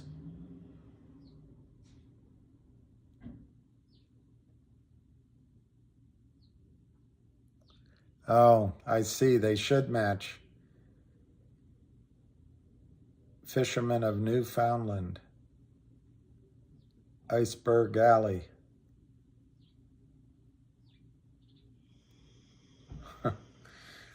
I still don't know whose number I'm supposed to know.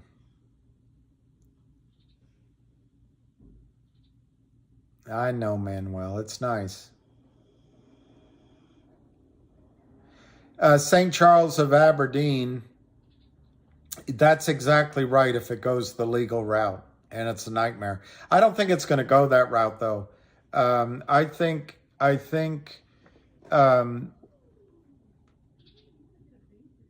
everyone has an incentive to get this resolved before it goes on the front pages. So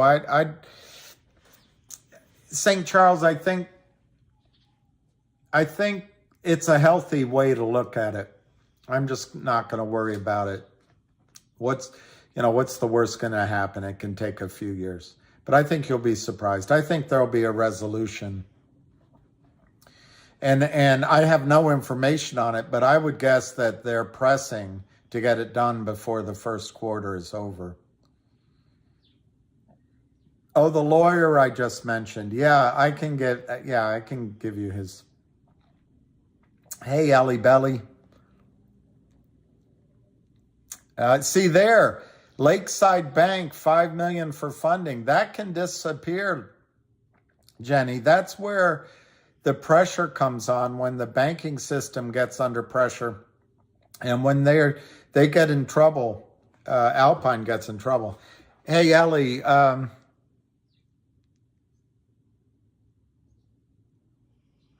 Yeah, a large bag of meme stocks. Yeah. I'm getting that feeling myself. It's kind of like going to the track. I forget who the woman was that I had a gambling problem. I don't think I do, but when you react to something, it usually means something. But anyway, if you go to the track, which I do, I go to the Kentucky Derby if I'm invited, or I go to the Preakness if I'm invited. It's kind of like putting bets across everyone in the field, and you don't, and then maybe the other one, the one you didn't bet on, goes first. But I think, yeah, get them on MMTLP. It's a good point. Well, St. Charles,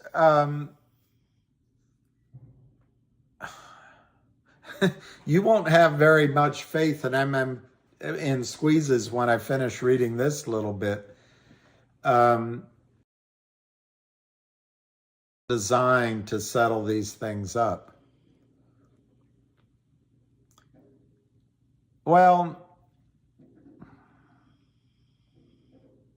no, I didn't talk to Alex Montano, and I need to do it. Whenever I get done with these calls, I walk my dog, and I have this list, and I just have run out of energy. But I'll try to do it tomorrow, Wayward. I'll try to do it tomorrow. Well, the Bitcoin halving I'm learning about, and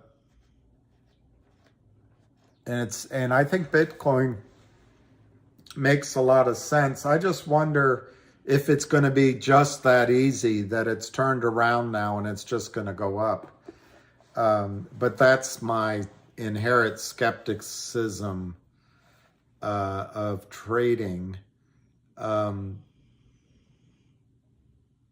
But I'm positive, I'm positive on Bitcoin. I wish I owned some.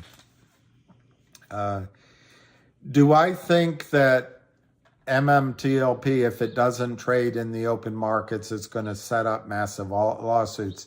I think that's already a fact, is that they're at risk of massive lawsuits. So it's actually my argument why they won't open it up for trading, because they want to get a settlement that everyone signs releases.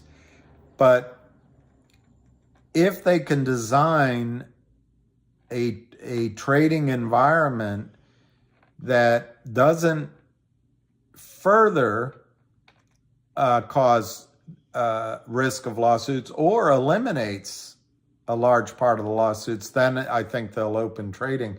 I'm just not a lawyer, and I can't figure out how they would do that. You get everyone that,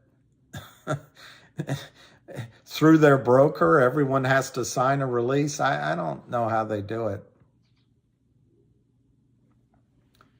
Tony Montana.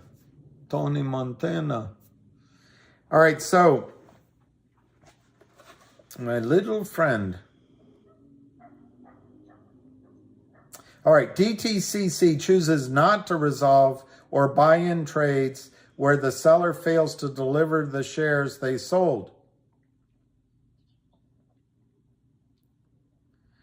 Their rules allow them to credit their members with an entitlement, an IOU, for undelivered shares, which allows their members to credit the account representing the buying investor in a failed trade.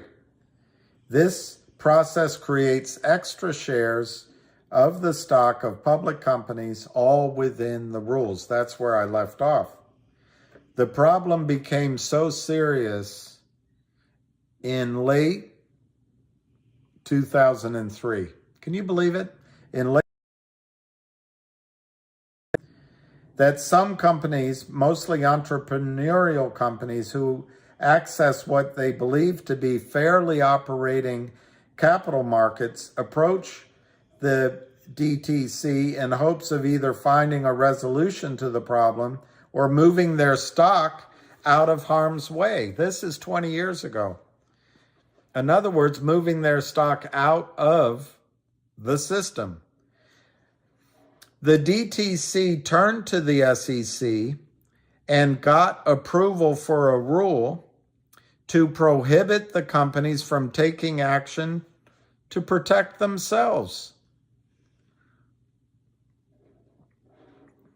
If you ask the DTC about this particular instance, they will only tell you that they cannot honor requests from issuers, companies, to exit the system because, quote, it has not been permitted by the SEC, unquote, without mentioning the fact that the DTC initiated the SEC rule, which stops companies from protecting themselves, their assets, and their investors.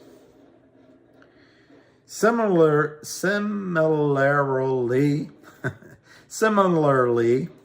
the DTC approached the SEC for rulemaking to protect its members from having to close out failed trades by forcing an open market purchase in a process known as buy-ins. You know all about this, where the buyer can purchase the shares from another party and then charge back the cost to the seller who failed to deliver. That's the normal buy-in process. You know about it.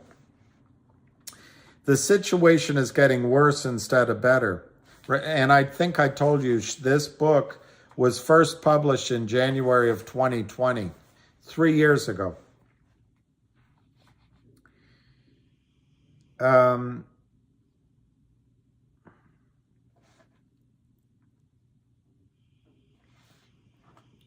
This problem was created by and is sustained by the very rules the regulators put in place with the intention of protecting investors and providing orderly capital markets.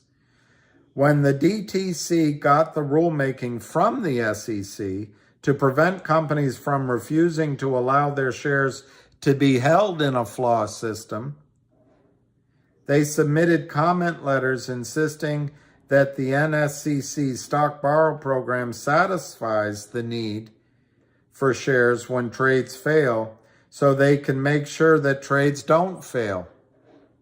If that sounds like doublespeak, that's Orwellian. If that sounds like doublespeak, that's because it is. The DTC, I put that, she says they, say that they prevent trades from failing by enabling trades to fail. The DTC further stated that the lender cannot loan shares multiple times. Unfortunately, the buyer whose trade was quote unquote settled with borrowed shares can and does lend the shares. It's not a matter of semantics. Although one owner cannot loan the same share twice, nothing in the rules, regulations, or accounting systems prevents the lending by the owner who got a borrowed share in settlement from loaning them again. Simply put, how do we explain year-long failures to settle? How do we explain that at least half of the trades that fail to settle are more than 2 months old? There is only one explanation: lax management at self-regulatory organizations on Wall Street. A complete failure in oversight by the SEC and a willingness to look the other way when broker members who hold positions on the board of directors at the self-regulatory organizations and who may have ambitions to political appointments at the SEC violate their duty to perform in the best interests of investors. This is not a glitch or bookkeeping problem. This is a problem of very large dimensions created by a gaping hole in the capital market infrastructure supported by the regulators and overseen by the SEC. This hurts businesses seeking access to the brightest capital markets in the world by allowing unsettled trades to be covered with borrowed shares. that are then resold and reloaned until the number of what she calls phantom shares in circulation surpasses the number allowed by the articles of incorporation filed with the Department of Corporations in all 50 states. It takes away the rights of shareholders to exercise control over companies by voting their shares. The failure to enforce closeout of stock lending and to enforce final settlement is generating phantom shares, which, through the most basic laws of supply and demand, depress the prices of stocks by increasing the supply. Now, you've got to remember that Pat Byrne put out, and I put it on a video, but Pat Byrne put out that 75% of Goldman Sachs revenues in their prime brokerage arm comes from stock loan. And by reading this to you, what I'm showing you is the stock loan department is part and parcel with the counterfeit share selling on Wall Street. 75% of Goldman Sachs prime brokerage revenue comes from their stock loan department. Pat Byrne went on to say, Goldman Sachs is just a stock loan business with a brokerage title on its door. Okay, Dr. Suzanne Trimblath goes on to say, when I set out on this journey in 2003, I'm going to read this whole paragraph. I firmly believed that the only possible solution was for Congress to act to force the settlement of all outstanding trades. I believed that until I talked to Congress, I believed that until I talked to Congress. Then I believed that the only possible solution was in the courts. I believed that until I was brought in as a fact and expert witness in several lawsuits, either filed or considered by a multiple of public companies. Most of those fell under opposition from Wall Street rules. Then I believed that the only possible solution was through the criminal justice system.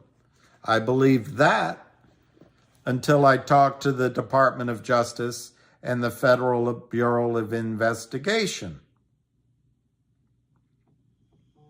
Now, I believe that we face a true regulatory crisis. The current system may not survive. She wrote this in 2003, published it in 2003. The complete lack of transparency on Wall Street raises questions which may never be answered. Earning income from covering fails with stock loans, Goldman Sachs provides an economic incentive for maintaining the status quo to the detriment of shareholders and entrepreneurs.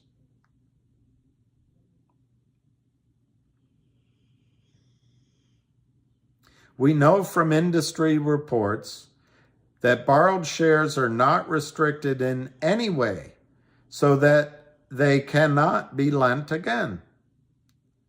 Once the borrowed share is delivered to the purchaser, they are able to vote, receive dividends, and lend the shares without restriction. Stock lending resolves only 18% of total fails. The remaining 82% of outstanding fails may remain open for years. Who protects the interest of shareholders and entrepreneurs being damaged by the system of self-regulation? Thank you, Bill Clinton. In global financial markets. This is the story, her book is the story of a handful of investors and entrepreneurs who made a valiant attempt to change the system. I warn you in advance, there is no happy ending to this story. That's Dr. Suzanne Trimbath, Naked, Short, and Greedy. And this is why I really emphasize to you that I am focused on trying to make, who said it, has a basket of these.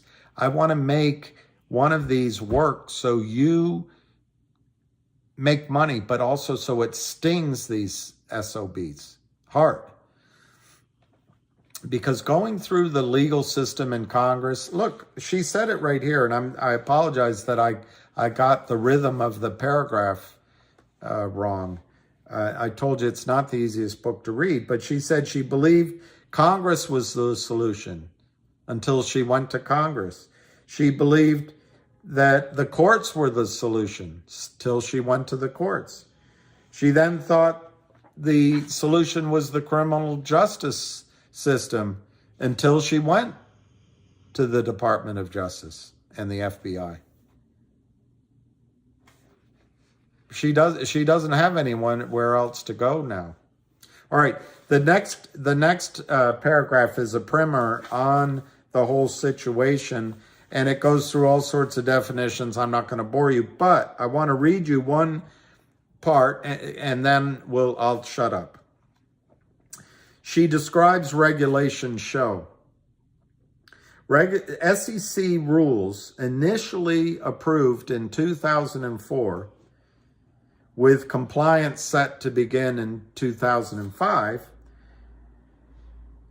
Regulation Show was created to update short sale regulations, which were first promulgated in 1938.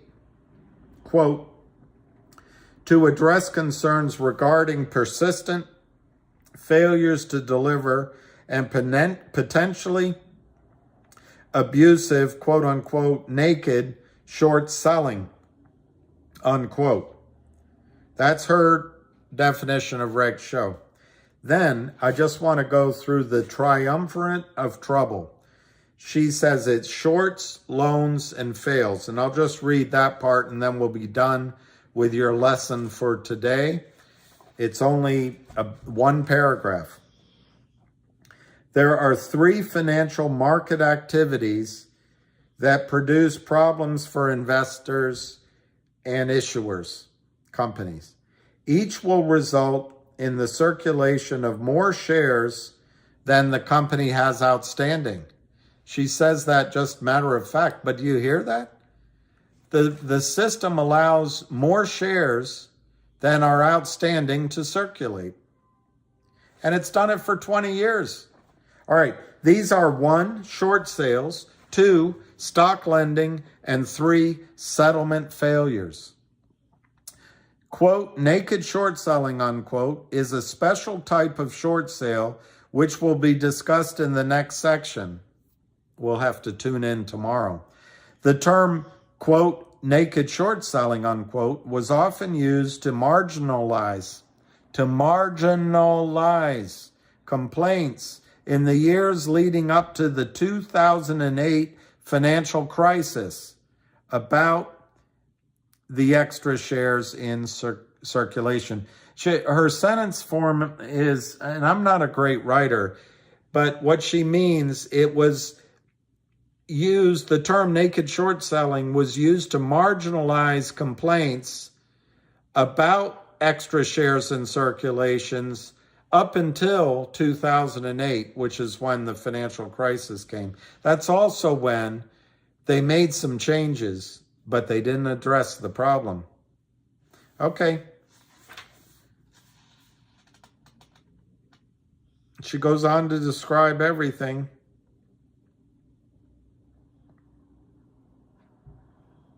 I'll read this. I promise not to, but I'll read this one more sentence.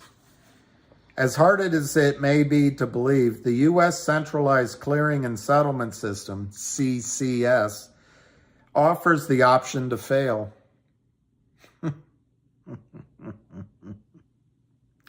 There are CCS systems in other countries that reverse unsettled trades or fine participants who fail to deliver securities in time for settlement.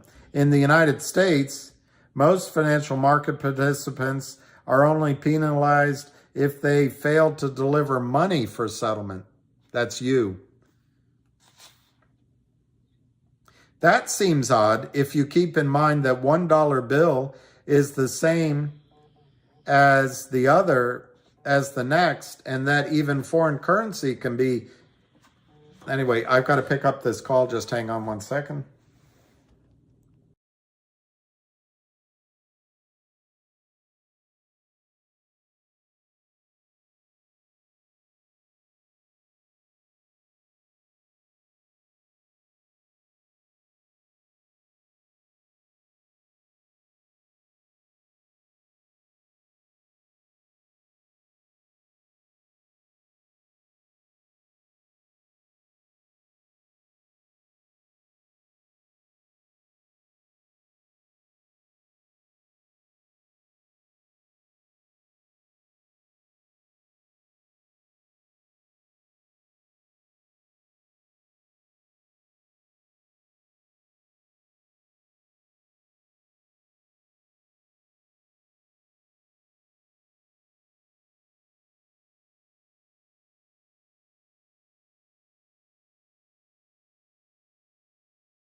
All right, sorry about that.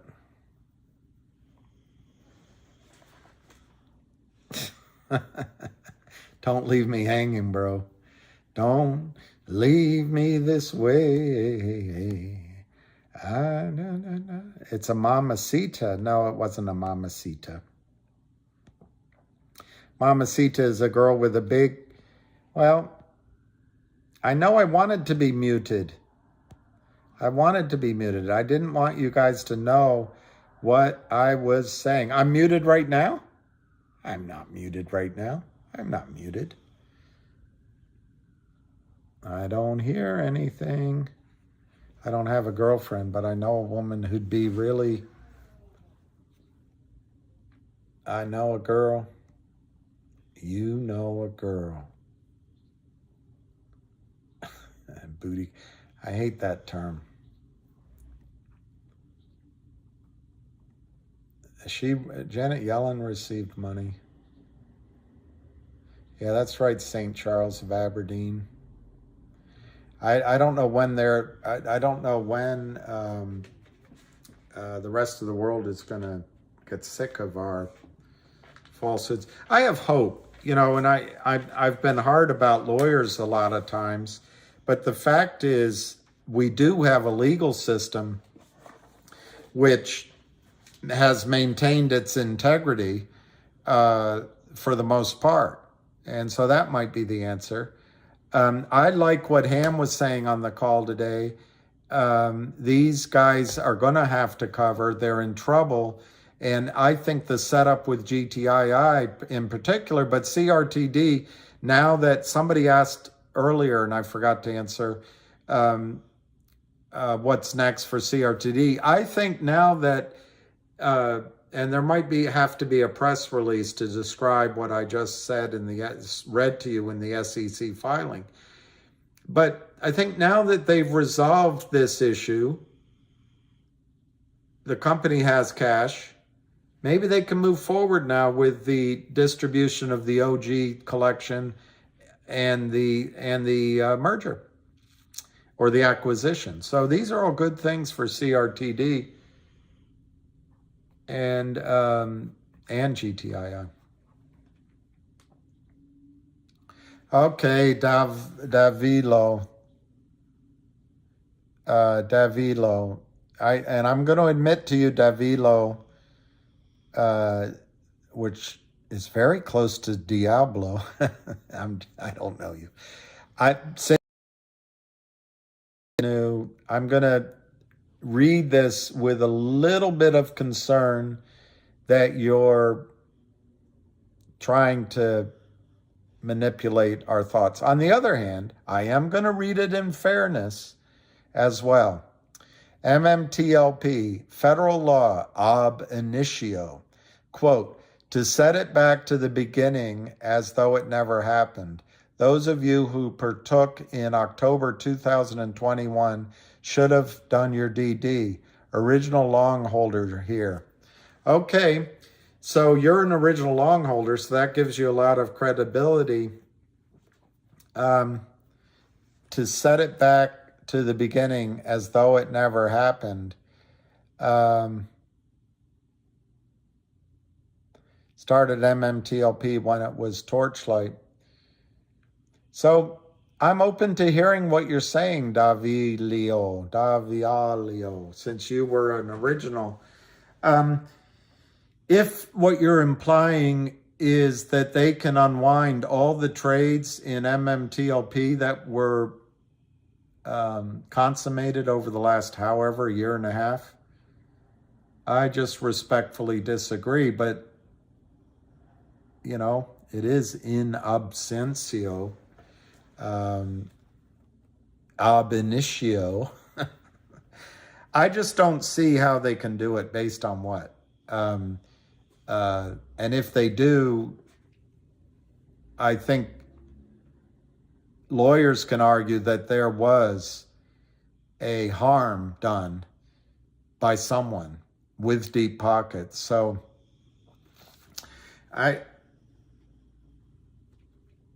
I mean, if it were one day of trading, okay, but it went on and on and on.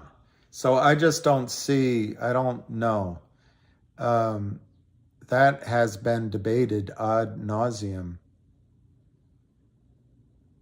Well, look, everything that the criminals sell is fraudulent. So why are their fraudulent activities protected? And by the way, it was their fraudulent activities that maybe created this situation. But why are anyway, you know what I was going to say. Okay, let's listen to Avid Trader. Yeah, Richard K. I tend to agree with Richard K. that it could. I mean, it doesn't have to go to, you said 3 figures, right? Yeah, 3 to 4 figures. It doesn't have to go to 4 figures. It could just be a few $100, $100, and it's a massive problem. I think we need to hear a little bit of the Avid man. Oopsie. You were busy today with oopsie? Okay, let me just see what Avid says.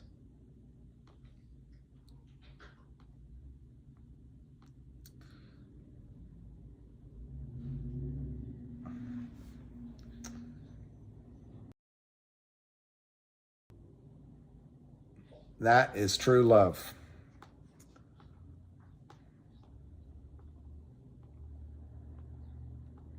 I don't see Avid. All right, I'm going to have to look him up. Avid. Yeah,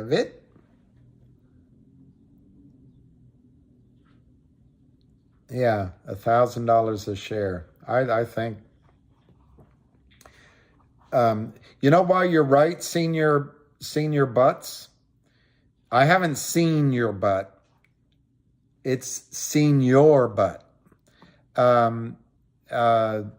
The insiders on Twitter said 600. They wouldn't accept they would start at 600. All right, let's just listen. This is 5 minutes. Everyone wants to know what direction GTII is headed. Now, this is Avid Trader. There's no clear answer or confirmation in my eyes yet. Avid Trader. What I'm seeing over the past 2 days is pretty much just consolidating the price. Staying pretty flat. There's no direction yet. Are we going to turn back up, or are we going to go back down and test to a lower low? Avid Trader. Ultimately, there's a few key levels that I'm going to watch and where I think are really important. So off the bat, the level that stands out the most to me is the $2 level, or the 50% retracement right here. Now, a lot of people might be saying, well, why do you see a head and shoulders potential? Well, we see the 1 and 2 rejection here to nearly the same exact level, almost to the penny. Okay, that was the last trading day, and then about a week or 2 back. Okay, so realistically, what I need to see is us reclaim the 618, which would be $1.80, then $2. Okay, so these are 2 levels here again, 180 and then 203. Avid Trader. That's what I'm looking for in terms of resistance that it needs to break out. Now, support, I believe 164 is this 200-day EMA, and then around 148, 150, which would be the 786. Okay, we break down this 200-day.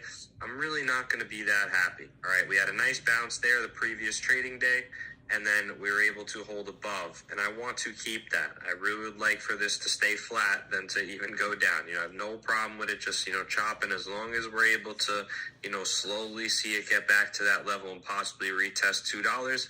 I'm fine with it, however long it takes. Really don't want to see this start to break down, because then that's going to kind of confirm what we've been saying before, which is the shoulders and then the head, right? So that's as simple as I'm going to make it. When we go on the daily chart, all the moving averages, again, are basically right on top of each other. So the VWAP and the 200-day on the daily chart, or the macro view, is at 175, which is essentially right where GTI is trading currently. Now we're above the 21, which is $1.67, so that's good. And then the 9 EMA, which is right on target with the 618, which is at $1.82. Okay, so it's 2 pennies off from this level here, or the 618, which is at $1.80 flat. So that's pretty much what I'm watching. Support is right at 167 for the 21, and then on the more micro levels, I would say 164. Under that 150 is really not ideal. We want this to continue. We don't want the bar to look like this, for example. You know, let's just say today it went all the way down and retested that 786. I mean, that looks pretty nasty, right? That doesn't look good. That would not be the direction we want to head towards, right? We want to see this trend continue, right? We would like, you know, tomorrow, for example, or throughout the rest of the week to go back up to that $2 level, because then that looks a lot stronger. I mean, just on the daily chart with a visual standpoint, look at how nice that looks, ready to take that next leg, maybe get a little bit of volume to come with it. You know, it only takes a little bit, and we could definitely see some fireworks, you know, if we start breaking down some levels. So again, we're only about a quarter away from retesting this key breakout point. So just a few things to keep in the back of your mind. I don't really have much for you in terms of the fundamentals or the news or things to law firm. That should be coming anywhere between the next 4 to, I think, probably 6 weeks would make sense. In my eyes, that would be around 85 million in receivables on the conservative note, which could exponentially grow GTII's book value, okay, from 3.2 million in warrants to owning a law firm that did 85 million in receivables. We don't know the other money that was earned or that's owed to them, you know, during that period. I think it was at least 4 or 5 months since we mentioned it. So that's definitely something positive to look forward to. We know the bid for $3 to $5 valuation on the CRTD merge. So that's also another big catalyst that we're looking for, all in that same time frame. Okay, last, we're looking for the upstream. We know that GTI needs to get some paperwork figured out, and I think that might be slowing down the process a little bit here. But either way, I think, you know, to get to that finish line, they will do it. It's just a matter of when, not if. So I'm really confident overall. Again, it doesn't take much for bulls to step in. We're only about a quarter, maybe 28 cents at most away from retesting a very key level that has come up in the past. So we know $2 is important, $2.20, $2.30, that range of breaking out, and it ran right to 3. So we want to see that again. We don't want it to. That's Avid Trader. My opinion is a little more bullish than his, but you got to listen to Avid. He's great. He's great. Let's just look at the stock chart.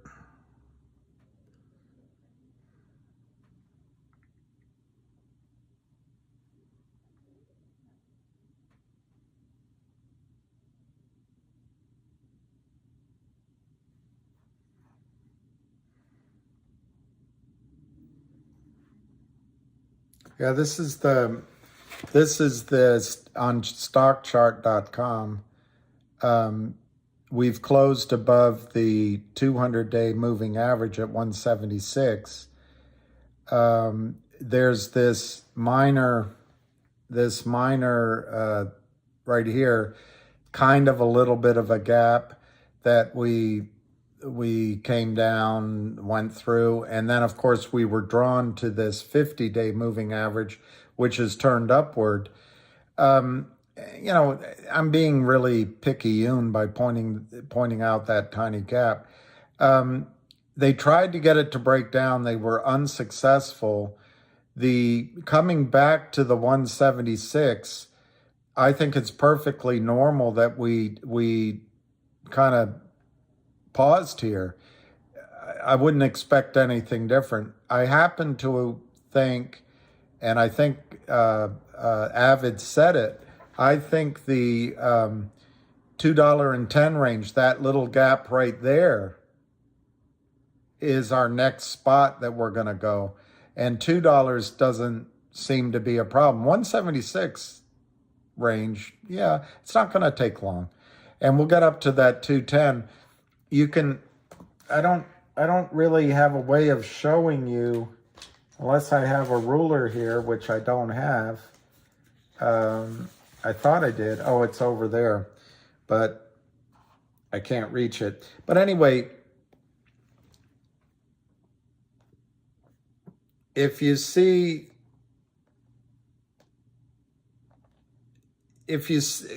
Avid's so good, but if you see that downtrend from the high points, if we break through around 190, we're breaking out. And if we get through 2 on that downtrend, we've broken out. I think it's really good. The 2 other indicators are basically neutral to me. Now let me just put it out for let me put it out for a year.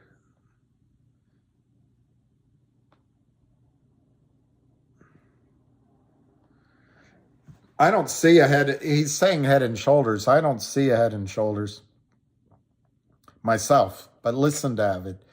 But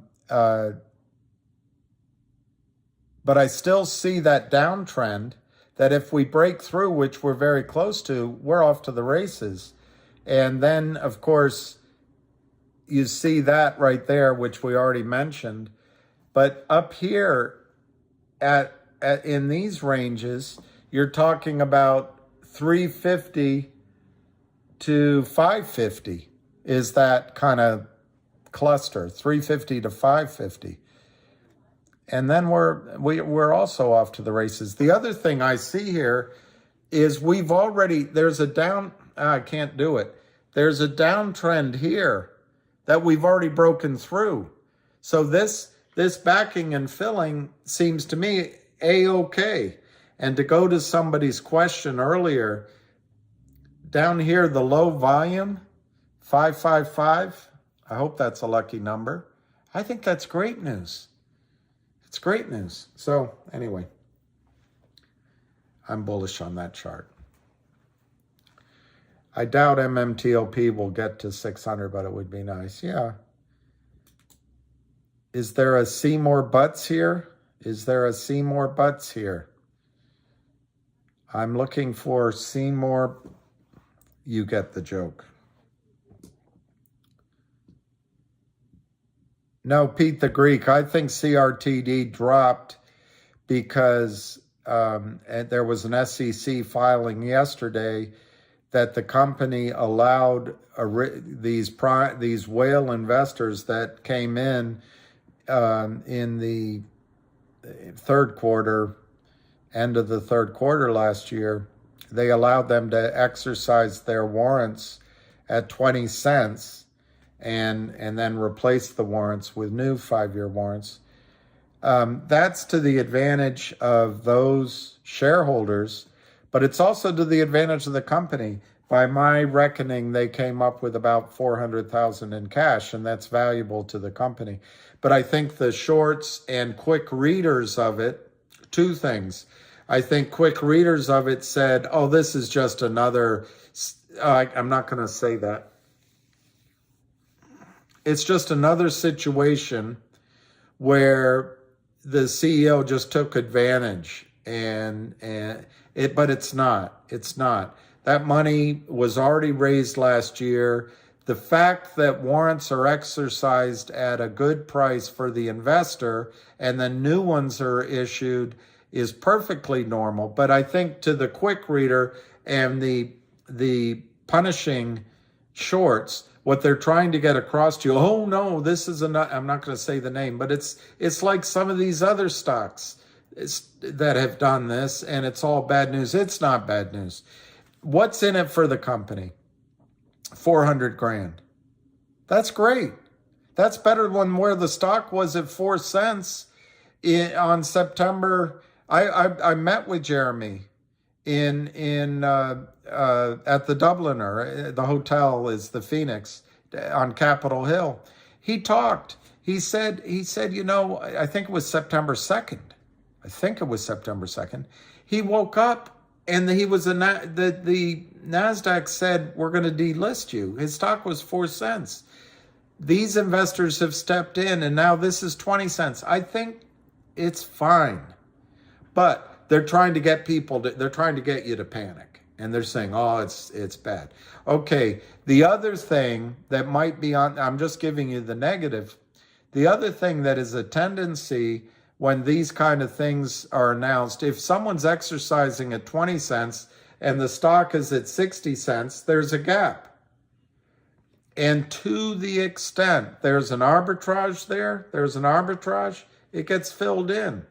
But the arbitrage here is for, I wrote it down,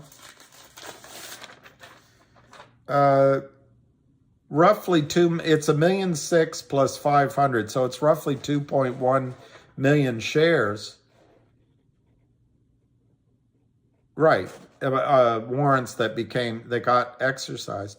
So it's not this unlimited counterfeiting of phony stock fraud shares that the Kramers of the world or the Philip Valliers of the world do to their companies. This is just a normal investor taking advantage of the investment that they helped the company out on, and now they're, in my judgment, I don't know this, I think the company asked for money. And they're saying, all right, we'll do it at 20 cents and you give us a new warrant. So the two negatives are, Pete, one is that the criminals are trying to get you to think, oh, this is just like another company, or this is just like a typical arbitrage where now the company's issuing new shares and we're going to come down to 20 cents. Neither scenario is going to effectuate in my estimation. Why? Because the investors are not the criminals like Kurt Kramer. They're not the criminals like Philip Vallier. I make both of those statements in my opinion, as everything is on this video. So what are the positives? The positives are the company has $400,000. That allows it to finance West Christian. It allows it to continue implementing its plan. There's a whole lot of positives of the company having cash in place. But the biggest one is they don't have to go back to Philip Vallier and accept a new horrible, poisonous loan. Okay. What's in it for you that's positive is this is a one-off. As soon as it's digested, whether it's today or tomorrow or the next day, it's over with. It's over with. If in fact there's some selling, they can only sell it once. I doubt they're selling. To the extent that the criminals can scare us, they can only do it once. Does it mean the stock's going to turn around tomorrow and go back up? Yeah, maybe. But, stock prices fluctuate. But the biggest positive, Pete, that I see is to the extent there's a negotiation going on. They've announced a binding letter of intent that GTII is going to pay $100 million for CRTD. It works out to $2 a share. To the extent that there was some negotiating going on, mainly because the criminals have changed prices in the ratio, that this might have resolved one of the key sticking points in the negotiation. So I would expect an accelerated movement to the acquisition. 1.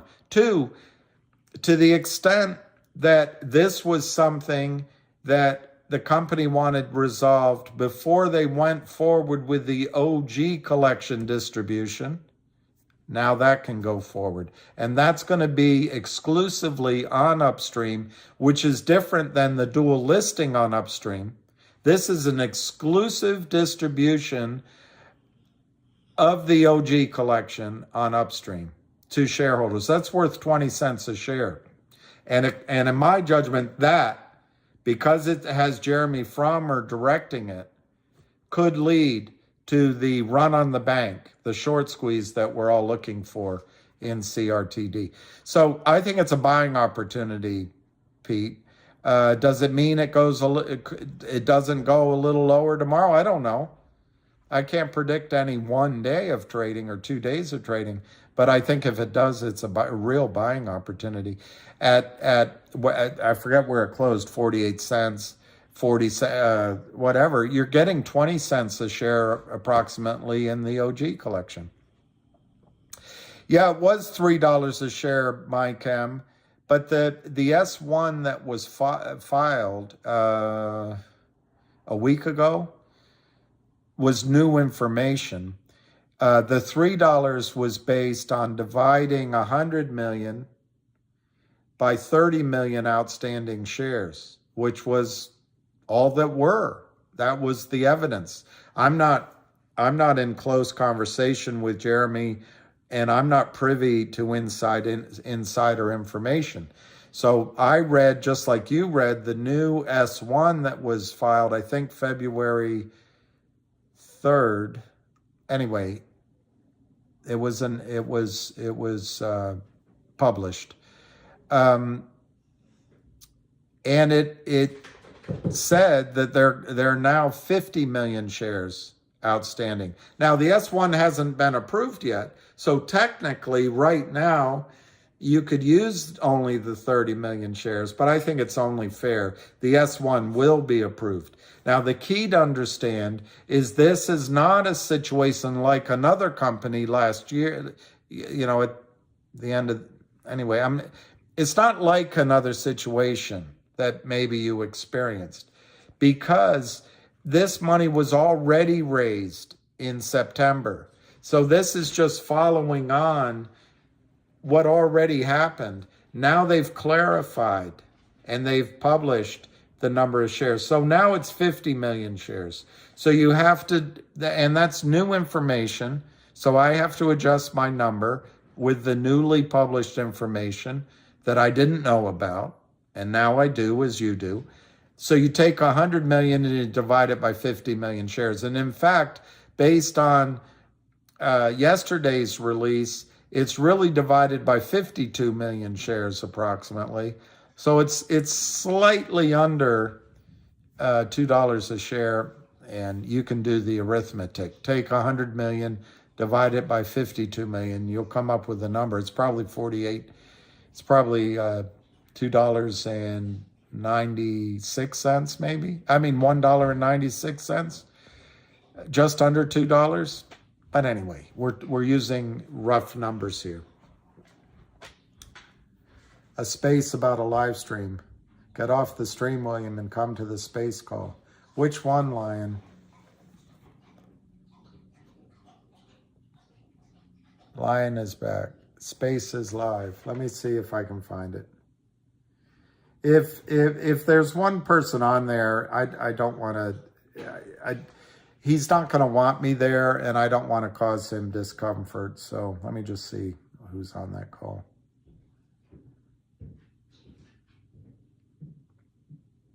Happy Valentine's Day. Well, I'll start listening. We can do it here. And We can do it here. Managing to locate them and return them to the lender. So, and it's forcing these companies to have to. This is MMTLP. MMTLP. Right, because once a stock gets delisted and it goes back to the OTC, there's so many things that don't have to get reported. They can just knock it down at seller box at pennies back and forth, and they make an absolute killing on it. Yeah, well, I say that with 100% confidence because, like I say, I got investing 4 years ago because of the pot stock boom, and I must have 20, 30 tickers in my account that have gone from fucking hundreds of dollars. They've all gone to pot. Share or, this is Marduk. Marduk. Zero. I mean, I got 20 stickers that are all at 98% losses, and it's only now I realize why. Fucking Questrade's been using my money and my shares to lend out to drive everything I bought down to nothing. And why would I want to put any more money into a system like that? Bravo. It's every ticker I got is nothing, and I'm okay. I can hang in and wait. And yeah, when this thing turns around and when they fix the market, all these tickers will probably be where they should be. But right now, what's the point? You just know. H&RC, I bought into that. 45 cents a share for the $1.75 dividend. And the dividend was supposed to be paid on December 30th. I called the CEO of the company. He says, we've sent everything to FINRA. We're waiting on FINRA. It's just like MMTLP. It's 2 months later, and there's no divvy. I got no money to fucking work with because, again, FINRA is I like holding it this up. guy. Why? Like, what's the point in investing in a Ponzi scheme? Like, I like this guy, Perry. If it wasn't for these space calls and everything that we've done in the last 2 months, I wouldn't have known. Perry Dice. I like him. So it is what it is. Perry Dice. He's I good. hear you, Perry. I 100% hear you. That's Marduk. That's really interesting. That's so Marduk. What was the name of that tech dude? HNRC. HNRC. HNRC, and what do they do? They're oil and gas, resources and waste management and whatever. It's also a and SPAC. again, like they announced this dividend. If you were a shareholder as of such and such a date, you were getting $1.75 a share dividend, and the stock was at like 45 cents. So I bought a couple thousand shares, thinking, well, what's to lose? And even what's the guy in New York, the old guy that's been in some of our space calls. He was at the no. But he's tied to Right Brain Trader, and he's been in some of our space calls. Wow, what's his name? I'm just having a brain fart here. The silver-haired guy. He does YouTube videos all the time.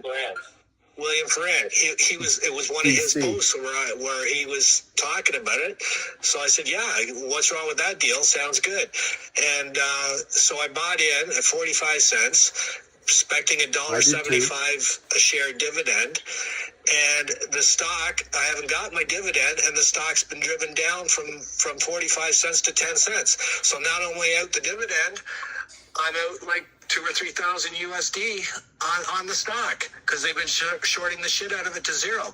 And I emailed the CEO of that company, and I asked him, I said, well, like, what's happening with the divvy? It says December 30th. And he said, well, we sent everything to FINRA. We're waiting for them. And like he responded within a half an hour, the CEO. And I sent him all the stuff about CEO block. And I said, and like when it kept getting shorted down, I said, are you going to, you should really check this out before the stock gets shorted to zero and you're bankrupt. And he said, thanks for the links and blah, blah, blah. But I haven't heard nothing else from him. Gotcha.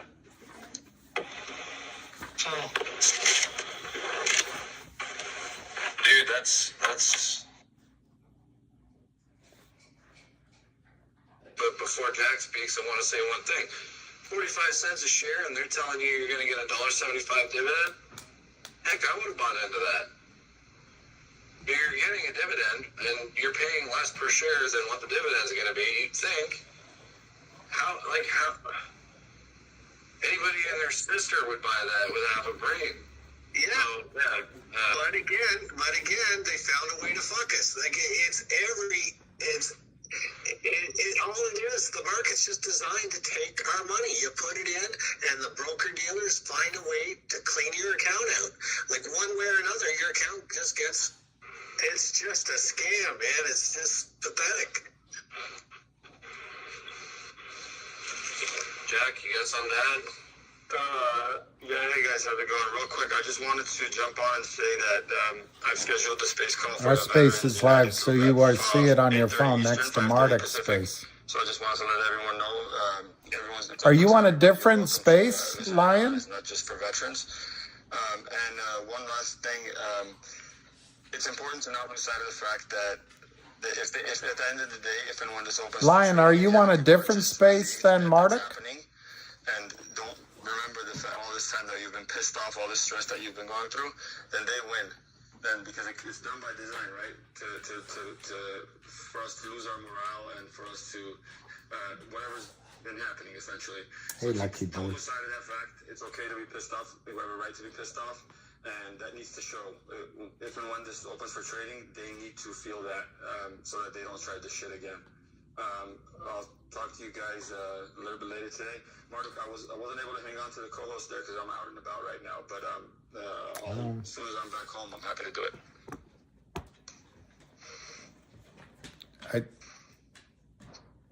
She said it's next to Marduk, but I don't see it.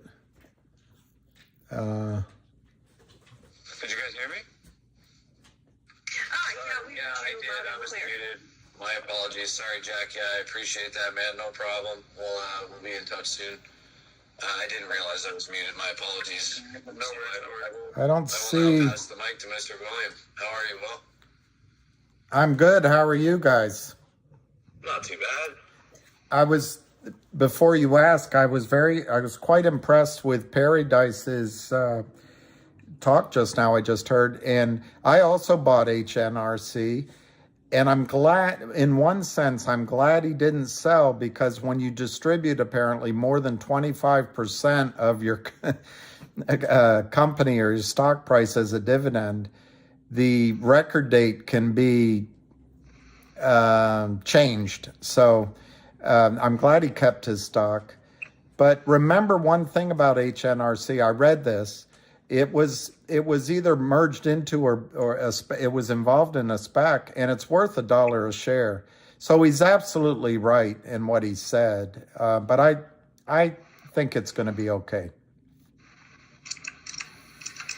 You don't lose unless you sell, right? So, I mean, if as long as you hold and you don't get, it's not on margin and you don't get liquidated, then you hold the rights to that unless it's delisted, which I wouldn't think, but it's so close to that right now. It's down. The other day it was down to 0.09, and it's hanging around 10 cents now. Anyhow, I just posted the link to it up in the nest, or the link about the divvy up in the nest. So well, there's a rumor, and maybe you know better about it, but there's a rumor they're going to declare a 30 cents dividend soon. So I think it'll recover. But you're absolutely right with everything you said, Perry Dice.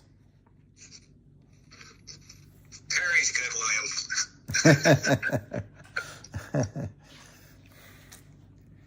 William. So is Lion of All Trades on? No. He might be. Because on my call, he's saying that he's standing by for me, but I don't know. Anyway, I don't have anything to say unless there's questions, but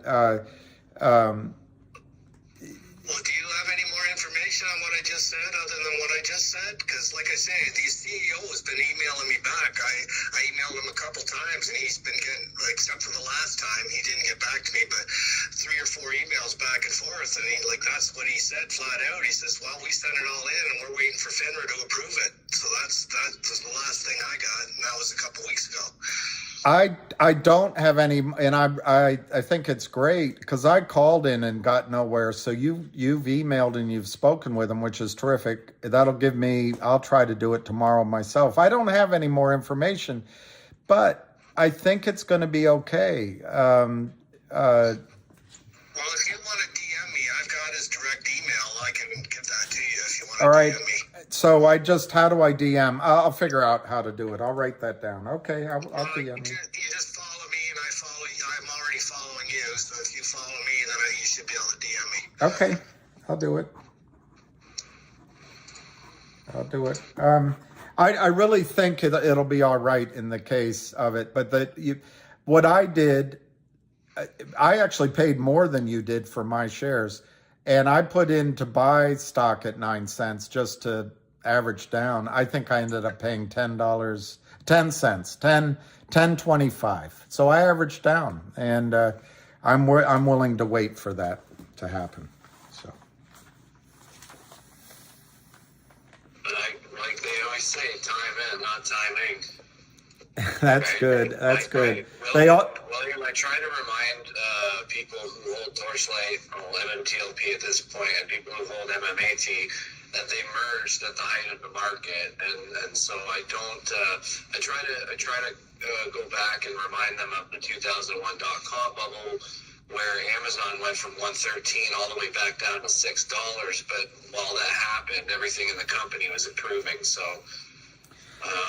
Well, there's an added dynamic that doesn't happen with Amazons and the rest of them in the oil patch, so to speak. Yes, you're right, but then oil prices collapse. It went below zero. But what's in there is banks, and they start changing their terms of their loans, so you can only operate out of cash flow. You can't even go do anything exploratory, and then they start asking for their money back, and it becomes a nightmare where there's really blood in the streets, and that's what they had to go through, on top of the criminal selling of shorts. But man, it's snapped back now. There's mergers and acquisitions pending now in the oil and gas space. So we've come all the way back, and I think NextBridge is going to be a valuable company. I agree. There's a lot of value in that land. I mean, even if you just look at the Sweetwater aquifer they have on site, that alone is going to be an absolute money saver. So I think people just need to remember that that there's a reason why these people did what they did, and it's because there's a lot of people out there who wanted a piece of this pie. Yeah. And there's not enough of pie to go around, but apparently they can just print pie out of thin air, so. Isn't that something? That is just... No, right? The good thing, and I know this doesn't help us specifically, but the good thing is there's so many people educated on this now, they can never bury it again. And that's what they want to do, is it'll never get buried again. So they have to address it. I think the MMTLP, the NextBridge issue, is $1 trillion problem. And I don't think it's insane to say that. You probably think I'm insane to say that, but it's a massive problem they have. No, I don't think you're insane to think that at all. I've been invested with MMAT for the better part of 2 years, December 3rd. So, I mean, I know, like, just putting two and two together, William, like, you take a small cap oil and gas company that was producing predominantly shale oil, which is not very desirable. Right.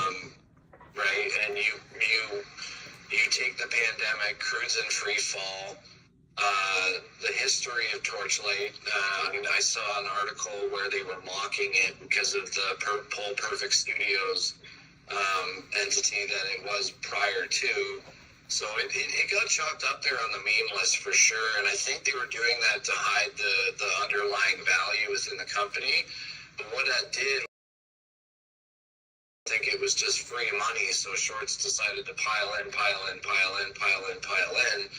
And John Berta taking the initiative and realizing that if they didn't do anything, something was, the company was going to be able to stay listed. So reaching out to Metamaterials and having them decide to use their clean listing as a reverse merger opportunity to expedite the process of listing. I think that was, like, that in itself was a bear trap of, I would say this with confidence, of galactic proportions. And so I think people need to remember that from the bottom in 2020 when Torchlight was, now it's showing 42 cents, but it was 21 cents back in the day. And I was in the stock. Yeah, and going from bottom to top of the merger was up in excess of 2,300%. And so if you bought the top, just know that it was up that much. So, but the thing is we also merged at the peak of the market, and so just considering that, I mean, this price action is, I don't want to say it's justified, but I understand why everything is so down, and it's because the market had a hard correction off of stimulus that was pumped into it, and during the whole time of the market rallying, the Fed never raised interest rates like they normally do during a rally. They waited until it turned around to start raising rates, and I think I think that was a horrible idea, but I mean, at this point, they didn't really have an option. They had to do it, otherwise it was just gonna like, as parabolic as it went up, it would go back down. So I think if you see in the technical analysis, like the indices are somewhat holding up, but a lot of people out there are assuming that this is all fake. They're just propping the markets up. And in my hopes, this is just my speculation, that this is in fact actually a consolidation period for another leg up. I don't know if the market correction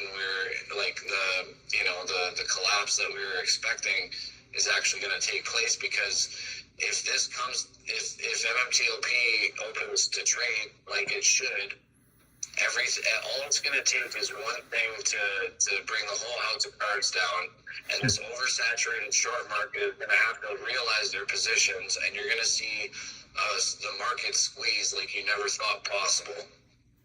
That's just my interpretation of it, though. Can I just say one thing about fucking raising interest rates? That's the biggest crock of shit since the U3 halt, that raising interest rates is going to curb inflation.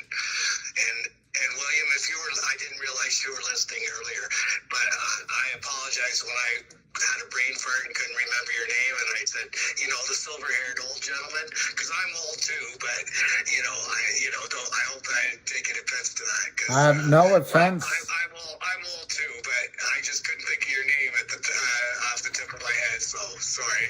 Sorry for describing you that way. It's fine. It's fine. You're a young fella. You're a young fella. Well, the only thing you got wrong is I'm in D.C. So, I'm in Washington, D.C. That's the only thing you got wrong, and I don't mind. Yeah, I thought you were in New York, but whatever. It's all okay. Thanks for getting me into HR. Thanks for getting me into HRZ.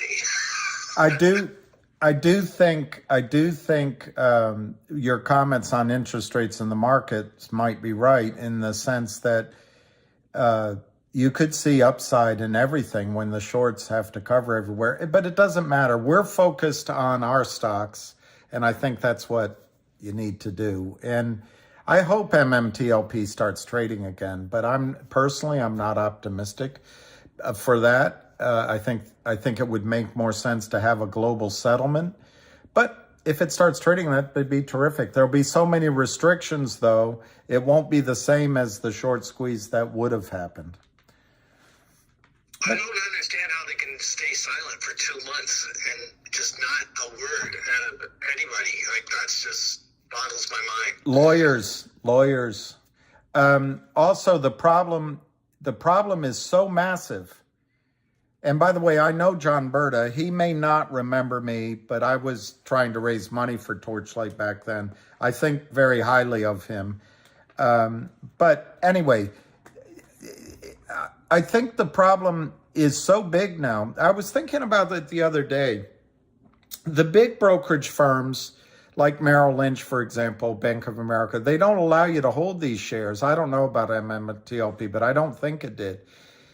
So we all know that, but what occurred to me, and I'm sure it's obvious to you all, but the back offices, the margin clerks and the operations, the ROC centers, the regional operations centers, they're not involved in following up on these failed delivers, because these don't exist in their accounts. This is all on the online brokerage firms like mine, E-Trade, where everything's computerized. And FINRA's computerized. So they don't catch the problem. It's all in the computers. The fails to delivers just roll into new fails to delivers, into new fails to delivers, and no one sees a problem. But all of a sudden now, human beings are looking at it. And I don't know what your estimate is, but when I went to the SEC demonstration here, I heard numbers over 1 billion shares counterfeit in MMTLP. If it's 1 billion, and you assume a current valuation, which I think is conservative, $100, it's $1 trillion problem. How do they create $1 trillion, much less a billion real shares in 2 months. I don't know how they do it. So, and you've got lawyers involved.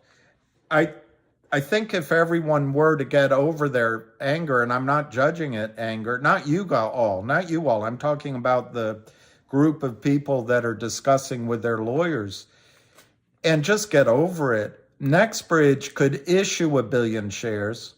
Now, of course, they're doing 40 million through Roth Capital, but ignoring that, they could issue another 1 billion shares at a massive price. They become one of the best funded oil companies in the United States. The criminals don't go to jail. I know that we all want them to, but then they're not restricted by the woke policies. They're not trapped by a hedge fund requiring cash flow to go back to the hedge fund.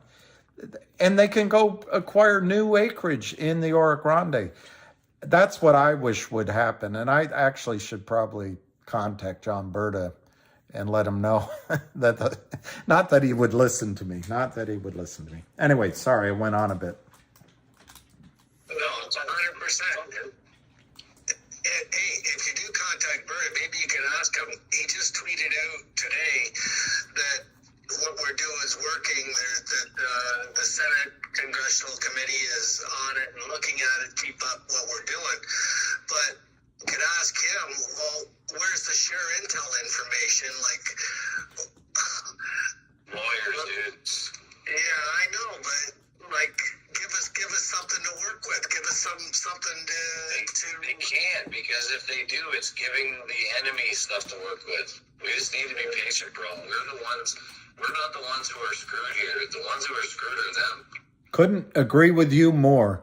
We forget that, and I'm not gonna judge it, but there was, and I'm not gonna name the stock, but there was a recent stock where TD Ameritrade stopped trading, and then on that Friday there was a whole such a moving up and down. There was a FOMO in, and then the company did a deal at half the high of that day, and it was all over. Why? Because the criminals wanted to hit and run, get out of it. In this case, FINRA trapped you. Yes, that's true. But they trapped the criminals too. And that's the blessing of this situation. And you're not going to end up with zero by a long shot, in my judgment.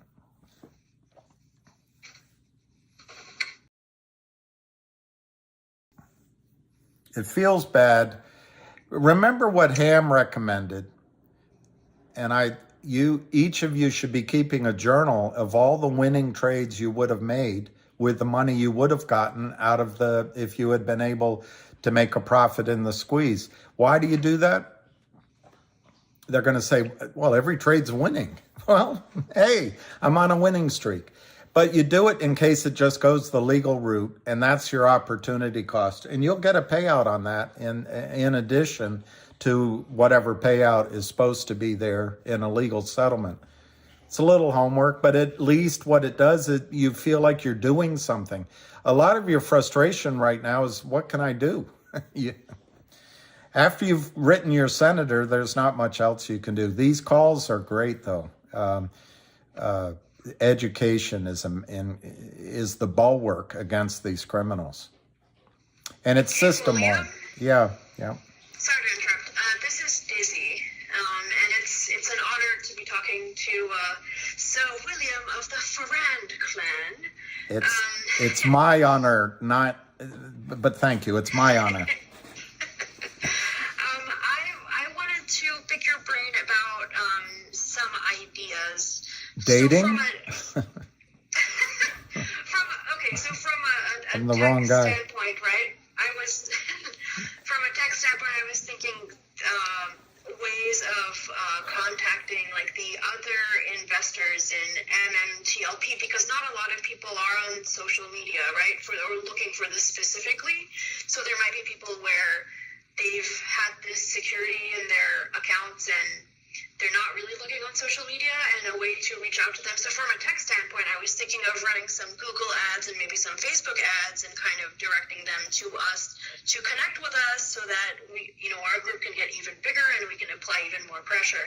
However, do you know, with your experience, would you know that if like NextBridge itself, like would they be open to even disclosing anything about these other investors? Or like how can we get in touch with other people to let them know that we exist? The NextBridge will not take the risk, legal liability. Also, NextBridge is now in a quiet period because they've signed up the investment bank Roth Capital. But one idea I'd give you is you can make a press release, whatever the entity you do it under. You can make a press release, put it out over the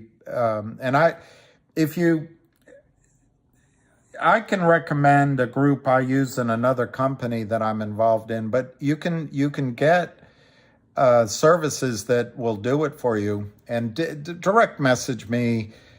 I'll introduce you to Entercom, and if it costs money, I'll cover it. They can put it out over the wires, but just make a press release, and then it'll have the name and all that, and people can contact you. One other thing that I've said on a couple of calls, but I don't know if you thought about this, to the people that would like to trade their shares, I don't see any reason why, if you found a willing attorney to create a purchase sale agreement, why you guys couldn't buy and sell stock sort of like on a Craigslist and share the information. What you have to be careful of, though, unlike the criminals, you can't collude. But you could, to the extent that brokerage firms start offering you a price and you decline it, you can put that information out there. And if people are really anxious, I don't advise selling the shares. That's my opinion. But you could create a secondary market in your shares yourselves. Thank you. Yeah, like right now, my aim is to just reach out to the other people who have MMTLP but may not be aware that there's a whole community they can connect with. I would put out a press release. I don't know if you have a website, but whatever your entity is, you can put out a press release and just say, just to notify all MMTLP shareholders this. And that's my first idea. I'll try to think of something else, but that would be my first idea. That's fantastic. So a press release. Now, then what would happen is, like, let's say they're in their brokerage account, so that something kind of shows up as a notification in their brokerage itself, like, hey, there's been some kind of. I see your point. Official, right? Because I wouldn't be official. I see your point. I don't think it would be a corporate action for the brokerage firms to notify, and nor do I think the brokerage firms would do it now that MMAT. No, not a corporate action, but like recent news, right? Because I'm not a journalist. You don't have to be a journalist. It would just go out over the wires. Now, if you have a website set up or an entity, that would be better. But if you don't, I think you. Sorry? Could we maybe do that through fairmarketsnow.org? Absolutely. Website? Absolutely. You can do it through Fairmark, and then just put out a press release. And I'm sure there's other people, but I use Entercom for a company.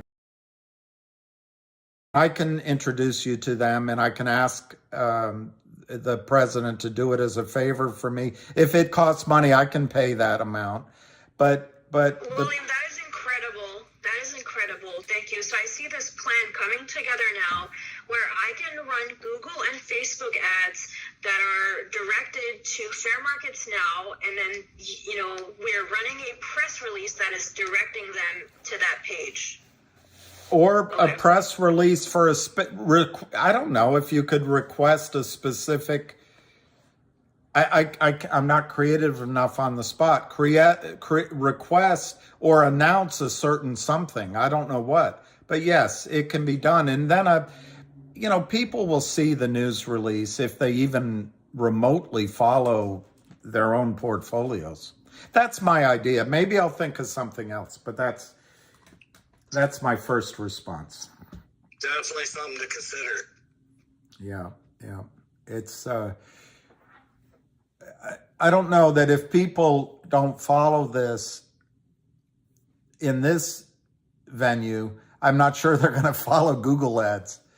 Well, the Google Unfortunately. ads will be targeted to them, right? So I would tell Google, hey, I'm looking to maybe target like so-and-so demographic in so-and-so location. So let's say I just want to target the USA, not even Canada, and I want to target like a certain age bracket, maybe a certain gender. So then only they would see those ads. Right. That's And loop in the CEO block or something too. So, Well, that's a good to idea. help amplify. See, that's actually not a bad, whoever just said that, that might be a role that CEO Block can play, and they'd be glad to play. Yeah, I like that. Anyway, Because like the last thing we want is for like this community to become an echo chamber, right? And just shoot the shit like that. We're not looking to do that. We want to reach out to all of the investors that are out there, reach as many of them as we can. you've got to go outside of your comfort zone to make things happen. That's exactly right. It's easy to talk to each other. We already agreed with each other. So I agree with that.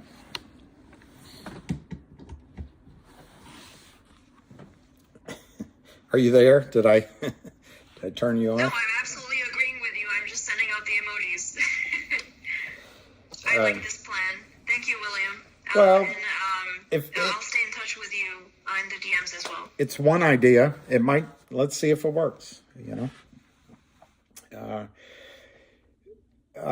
don't give up hope here in MMTLP. Not at all. They, Not at all, William. as, We're very much building the community.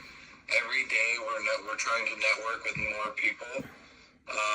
Currently I'm trying to get in touch with a fellow, I think his name is John Russell. He's I believe he's out of the Ohio area.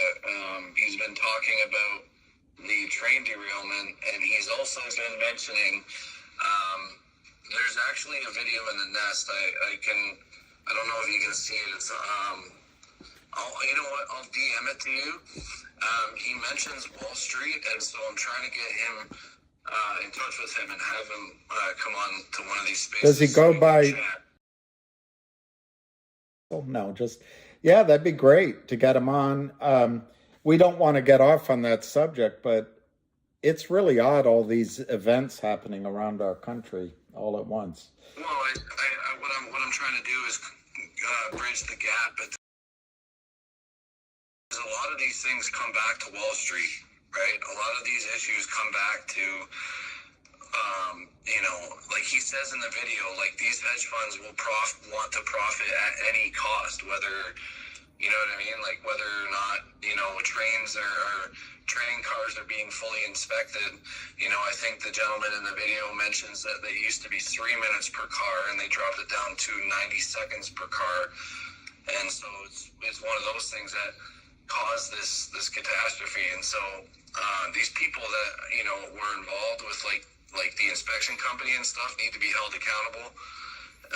And that I feel like if we can bridge to communities outside of not just our ticker and not just other tickers, but to other communities around the country and around the globe, I think we're going to have a lot more success because everybody's finding commonality here. I agree with that, but I think one thing we all have to be aware of, because I've done it a lot with my friends that are high-level people on Wall Street, their eyes glaze over when you mention naked short selling, because everyone assumes it's, oh, come on, you're trying to profit from a squeeze. Naked short selling, it's a strategy. There's something cleansing. Anyway, the key you have to emphasize is that this is just counterfeiting. It's just criminal activity. And I agree with you 100% about the greed of hedge funds and Wall Street. But if we get too far afield on all battling everything, which I agree with, by the way. I guess what I'm saying is I'd like to see each of you make enough money that you're independent financially, and then fight the battles, not the other way around, if that makes sense. So. Yeah, for sure. I'm just coming from like a networking and creating awareness standpoint. But I totally. No, I agree with you on the networking. You're gonna run into eyes glazing over unless you come up with a way to make the message digestible. I happen to be somebody who 15, 20 years ago would discuss climate change because I studied it hard. And people's eyes glaze over because you can't come up with a short description quickly. And it's really hard to get across naked short selling. And because the thing you run into is as I've run into, well, they would never let that happen. Well, of course they do. Anyway, I'll shut up on that point.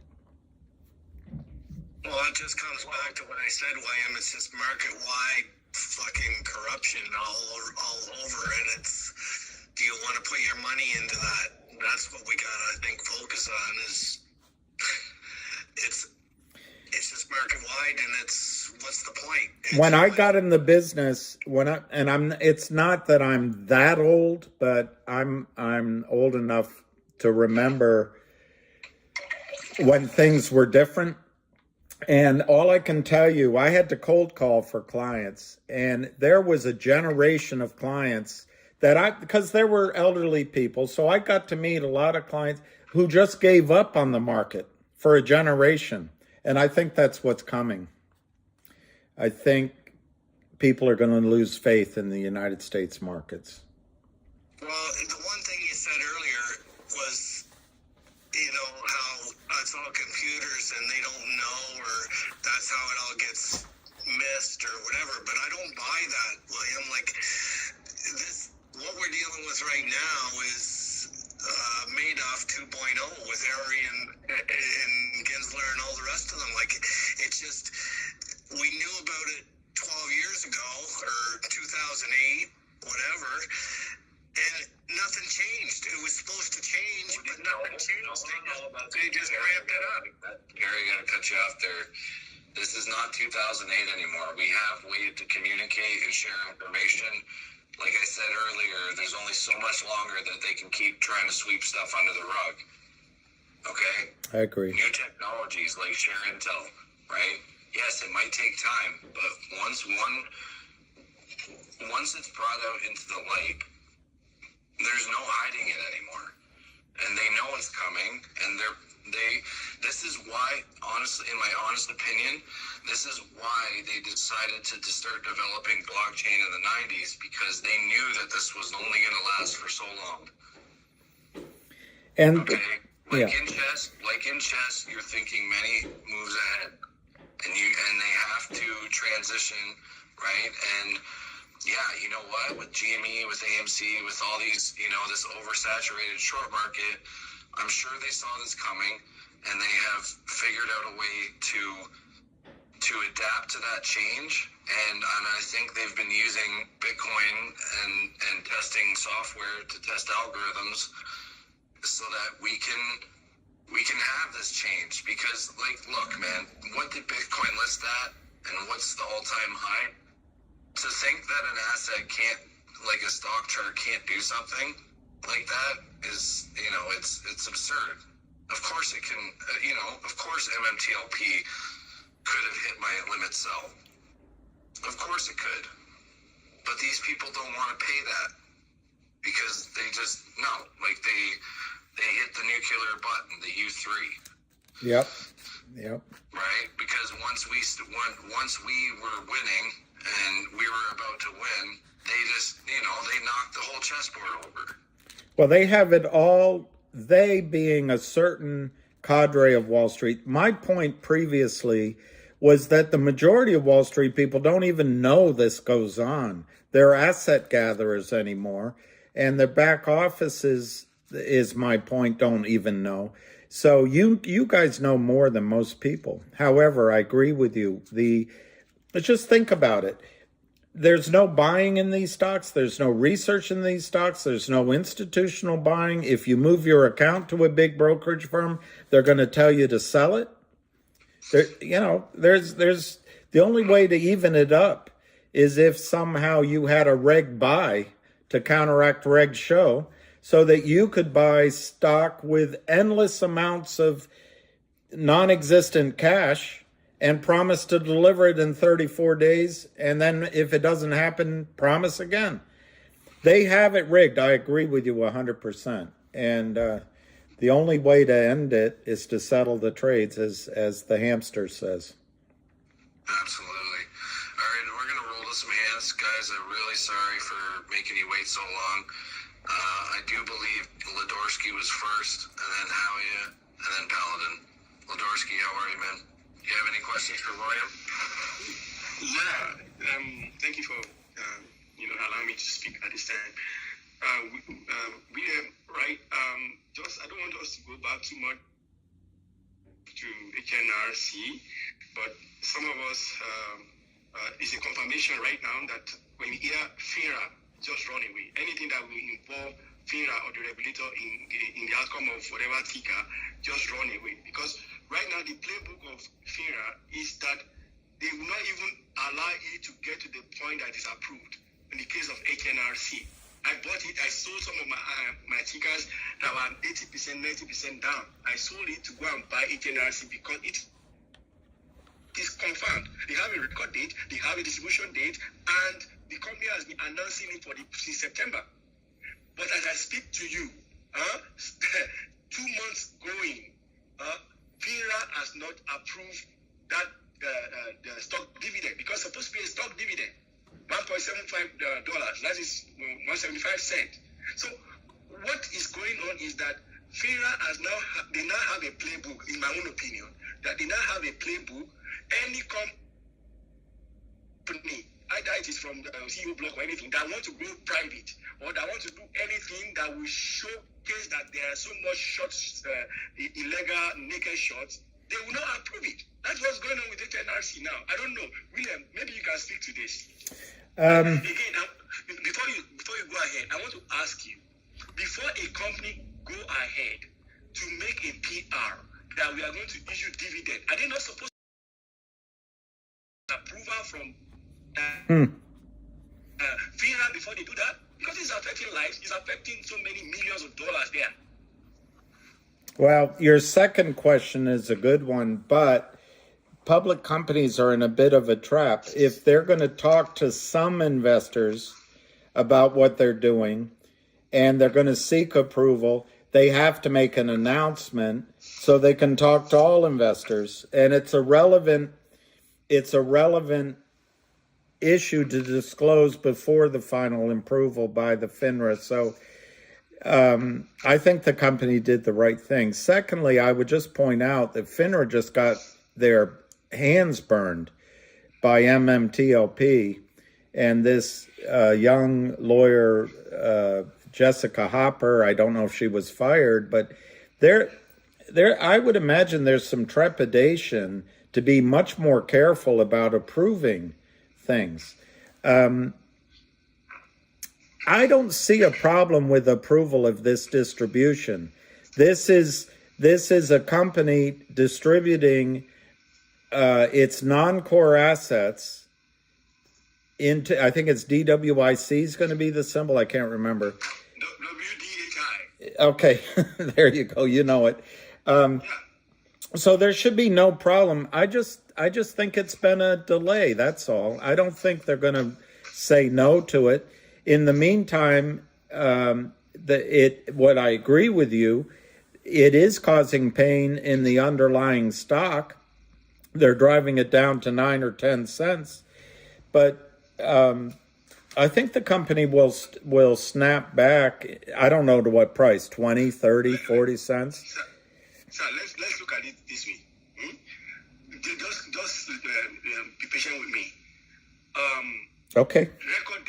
Record date was 16th of December. FINRA like I've said, coded what to the short seller that they don't need to close because WADI you can't get it anywhere. It's a stock dividend. Right. You can't get it anywhere. It's not cash. So Right. maybe they have said coded word to them just like they did with MMTLP or from Touch that you don't need to close, and they did not close because it went up to 85 cents or 84 cents on the 14th, and then it started coming down. Yeah. Maybe you don't need to close, and then it did close. Everybody was expecting that if the shorts are going to close at all, then the price should go up. They didn't go up, and they continue to short it down now. So, if, for example, FINRA approved WDHI as stock dividend to go out right now, where will the shorts get WDHI to pay those people they have sold fake shares to? This is my own thinking. It's good thinking. I think myself that. And I slightly disagree. I think most people, even on Wall Street, don't fully comprehend the fraud that's going on here. It benefits people at the top, like the hedge funds and the aggressive criminals, in my judgment, and even people like Goldman Sachs. But even some of these women, mostly at FINRA, they don't understand what's going on. So they're being careful. But remember here, the system, I don't know what to call it, the system can put into your account an IOU, an entitlement, a fraudulent distribution of the new co. It's not like MMTLP where they are not able to put a fraudulent share of a private company. Now, the fact that they just got burned by MMTLP might be giving them pause because they might be saying, hey, wait a minute, what are we putting in people's accounts? Are we committing fraud in approving this? I would love it if they woke up and did that. But I don't envision, other than what I just said, if there's suddenly an awareness that when they approve this, that they're sort of complicit in fraud, I don't see a problem with the issuance of these shares, even if there is, as you put it, a naked short position in HNRC. They'll just put fraudulent shares of, and you'll never know, they'll never know. It's all electronic now.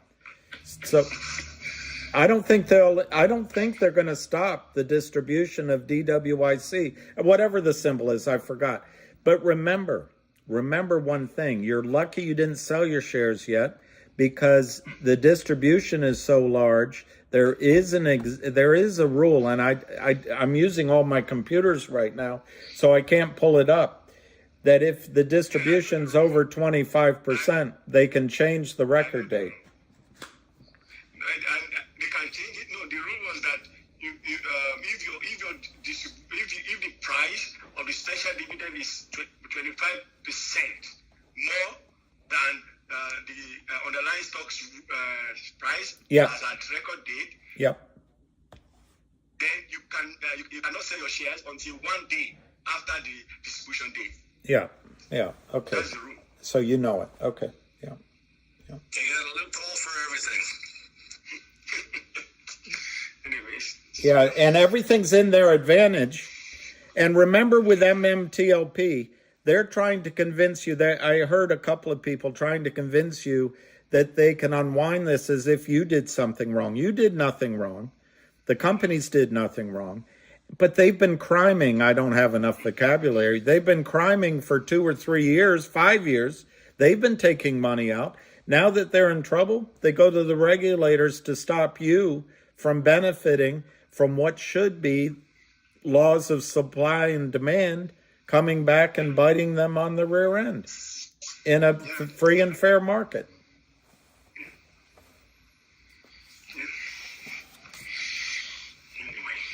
You're going to be okay. Guys, you're going to be okay. You're going to be okay. I know it's frustrating right now because you can't have access to your money. But you've got big boys at MMTLP fighting alongside of you, and they're not going to sell you out like other companies have.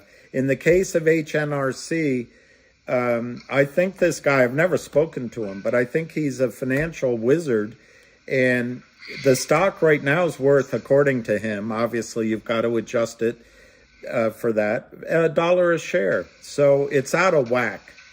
And $1.15, yeah, $1.15, yeah. Okay. I think you're going to be okay. It's just a matter of getting through this tough period. Yeah, I'm being held down by FIRA on 2 stocks, and that is when I hear FIRA now, I'm not going to touch. I will touch him in long pole. I'm not going to even stay near that ticker. What country are you from? Yeah. I'm speaking from Canada. Canada. Well, anyway, there's one analyst out there named Mark Faber. He makes the recommendation that we should all be investing in other economies where people are young, like India, like Southeast Asia, parts of Africa. But he goes further. If you go invest in companies in these countries, put your money through brokerage firms in those countries, not through United States brokerage firms. Isn't that something to say? Yeah,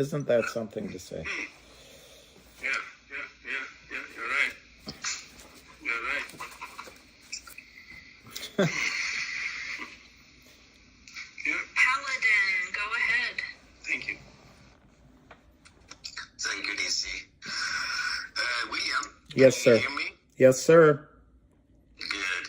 I have 2 questions. Well, actually 3, but we start with these 2 first. Why wouldn't MMTLP trade, and why would it trade?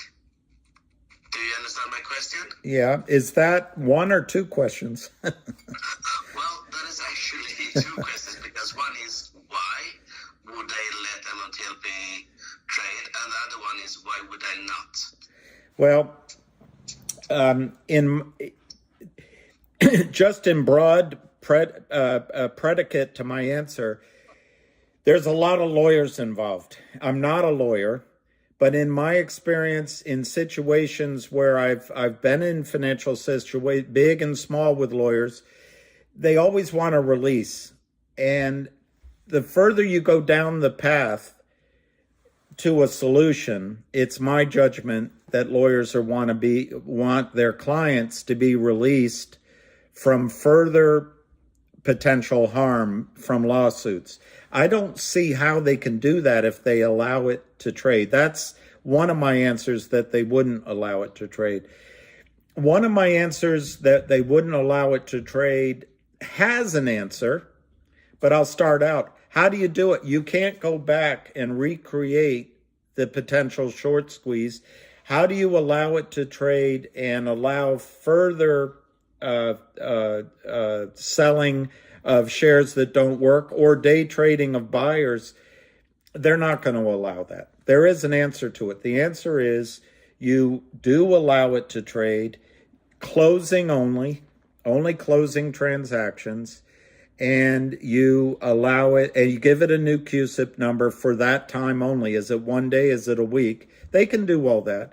I also think they might put in a blanket statement that if you trade your shares on that day, you can't join a class action suit. And that's all possible.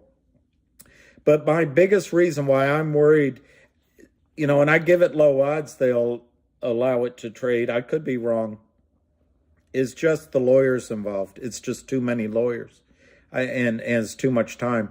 I love Rosa's work, and there's a lawyer out in California. I loved his work earlier on.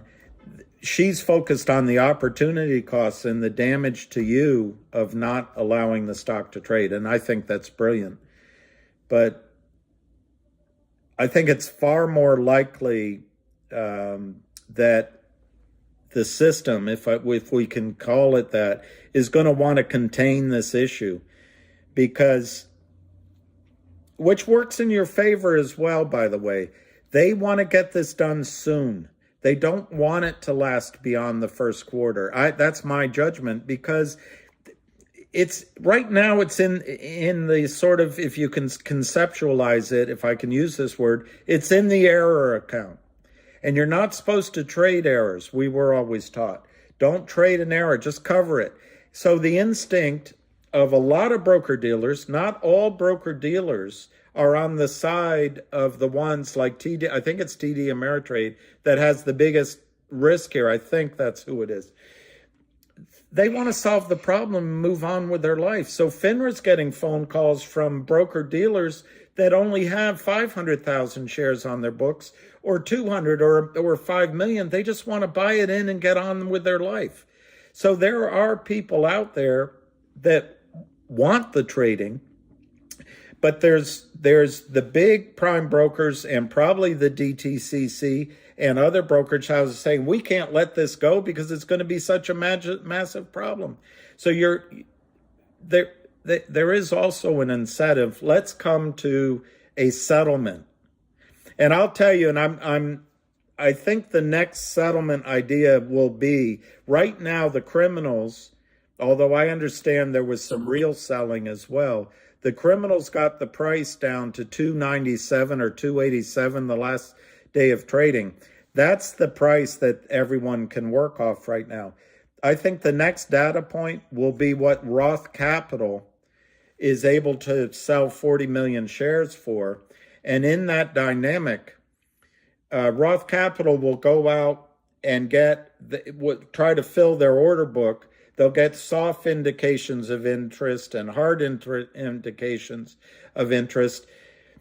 And I think a lot of the criminals, I'm using that word to describe all of the people that sold counterfeit shares, will go through intermediaries and they'll try to lowball that price.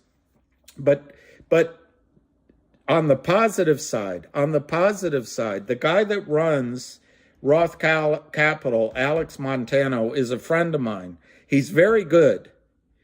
He knows how to do pipes, but he also has access to the best engineers on the street. Netherland and Sewell, Ryder Scott, Gunderson. You're going to have an analysis. You're going to have a data room probably, but you're also going to have an analysis of what the reserves in the ground are worth, if they're all in the ground, but you're going to get it from Netherland and Sewell, for example, who I know as well. I know Scott Reese is a great guy. He's a very strong personal friend of mine. You will get bankable.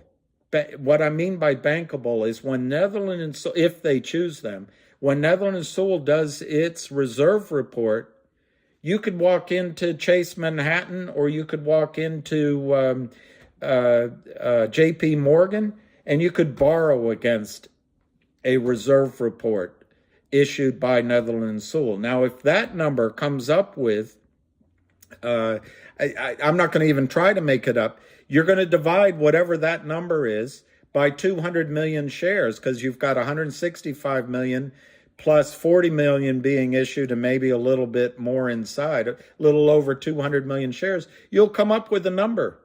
What if it's $50 a share? What if it's $150 a share?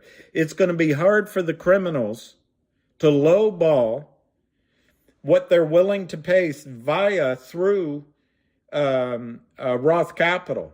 So the next data point, in my opinion, will be what Roth Capital is able to raise money at for 40 million shares. I know that's bad English. What they're able to get in exchange for 40 million shares on behalf of MMTLP. How long does that process take? I think it could go as quickly as 2 more weeks, but it's probably maybe 6 more weeks. There's a lot of moving parts, but I think a lot of the data's already been done. And if I were attorneys, remember, who are the players in this right now? You've got the regulators. They're minimal.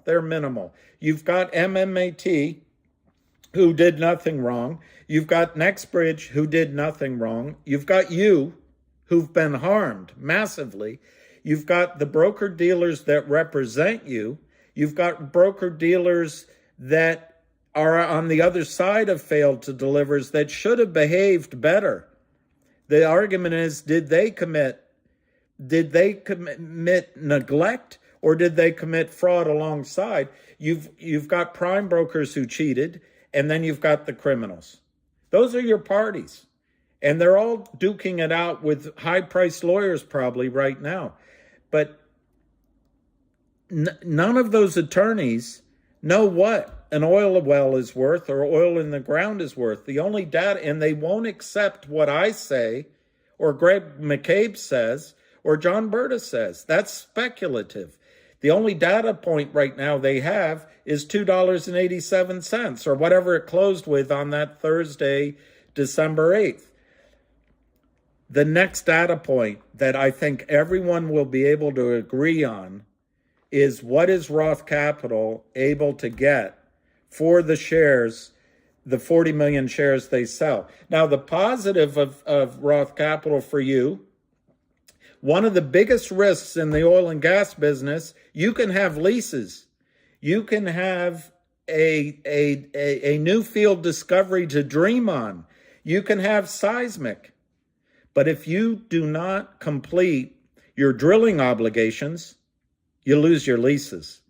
And that was the biggest risk in this story right now, was that NextBridge couldn't hold on to its leases. Now, Alex, on 40 million shares, if he does it at $12 net of fees, it's $400 million. That's a lot of money to drill with, to acquire new acreage, to become a vibrant company, and guess what? To prove up oil and get more valuable. And that is why the other side from you wants to settle this quickly, because the longer they delay, the higher the provable value of what you're entitled to becomes. So there's a lot of dynamics here in your favor. And Wall Street's not monolithical. There are honest people. There are people that are going to look at this and say, oh my gosh, we got to buy this in, which they can't because trading's been halted. But there are honest people. And in the case of MMTLP, you've got 4 major investors who I think are going to strike a deal that gets what they're comfortable with. But I know one personally, and I know of another very well. I've never spoken to him, but I've heard of him. They're going to look out for you. They're not going to make a deal just for themselves. They're going to say, okay, we agree this deal, but you got to pay it to every other shareholder. That's my opinion. Thank you very much, William.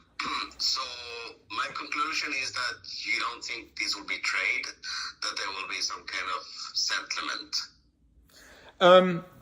There's only 4 solutions here, but you can mix and match them as well. One is nothing is done and it goes the legal route. I really right now give that over 50% odds, and it takes years to settle. Secondly, they can open up trading in the market, which they should have turned the machines back on. I give that 25 to 30% odds, and they can do a gray market. You guys could do a gray market. They could do a gray market. I would say that's 40 or 50% odds, and then finally a global settlement where all the parties, and I can bore you with that, but quickly. What the benefit is for all the parties if they came to a global settlement? It'll have to be expensive. I think it'll have to be hundreds of dollars a share. The lawyers will get paid off in a huge way. MMTLP can get the shadow off of itself so it can get back to its exciting business, MMAT. NextBridge could become the best funded oil and gas company and with the biggest, most exciting story in North America. And they won't have to listen to the woke governance rules, and they won't have to send money back to the New York hedge funds. You all would get one share of NextBridge, but it would have to be adjusted for the dilution, and I believe you would get a big cash distribution as well.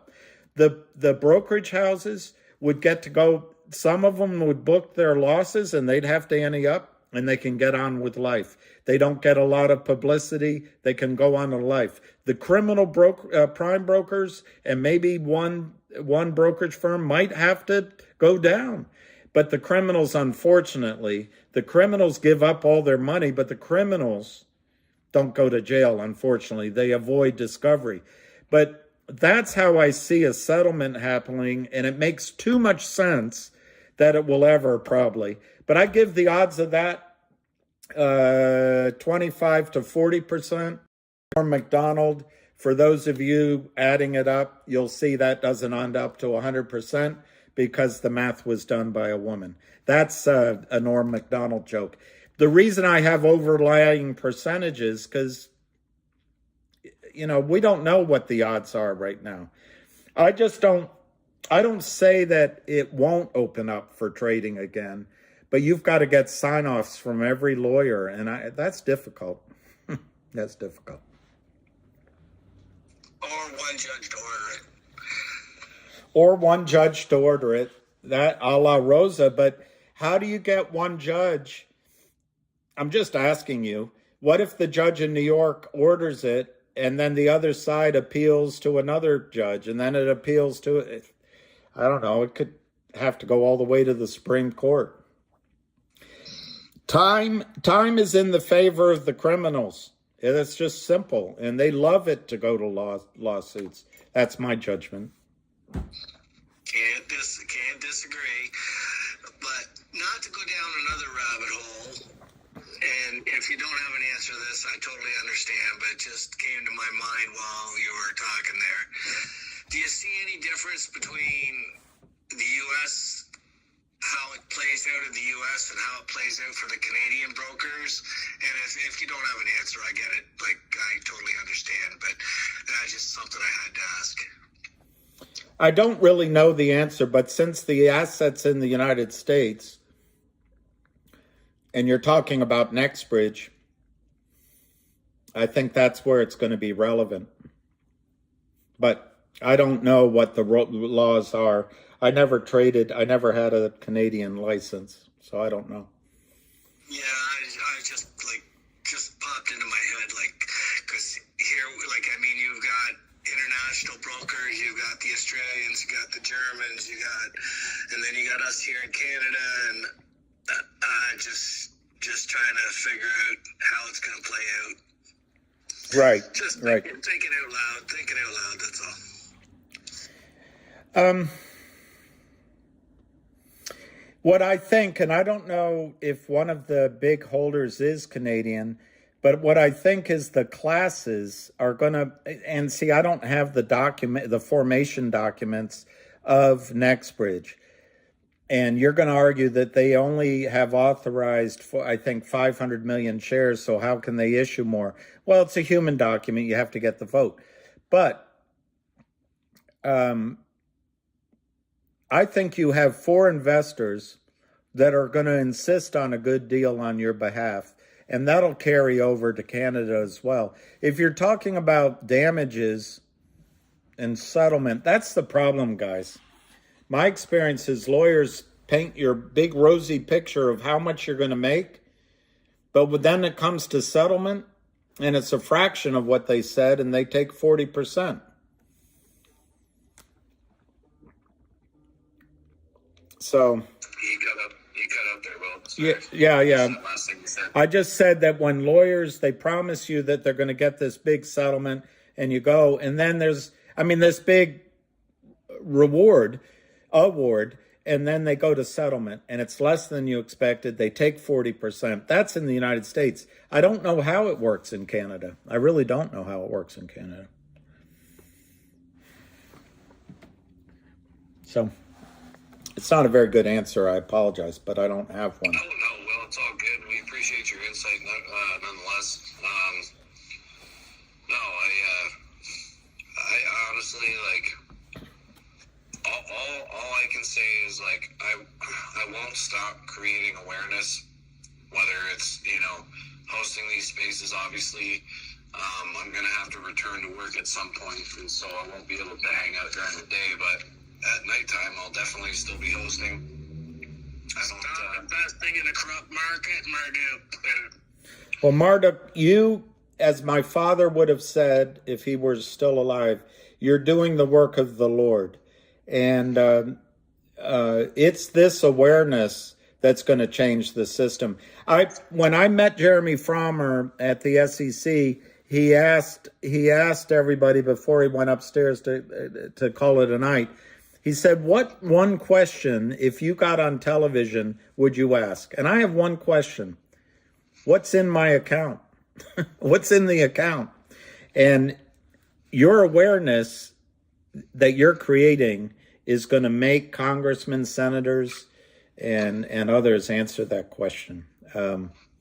I just read on my live, I just read from Dr. Suzanne Trimbleth's book, and she makes it sound really hopeless. Congress doesn't do anything.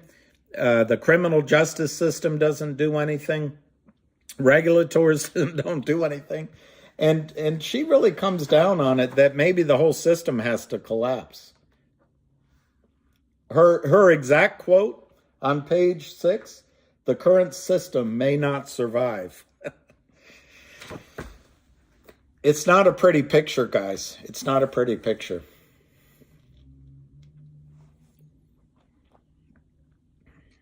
Murphy's Law.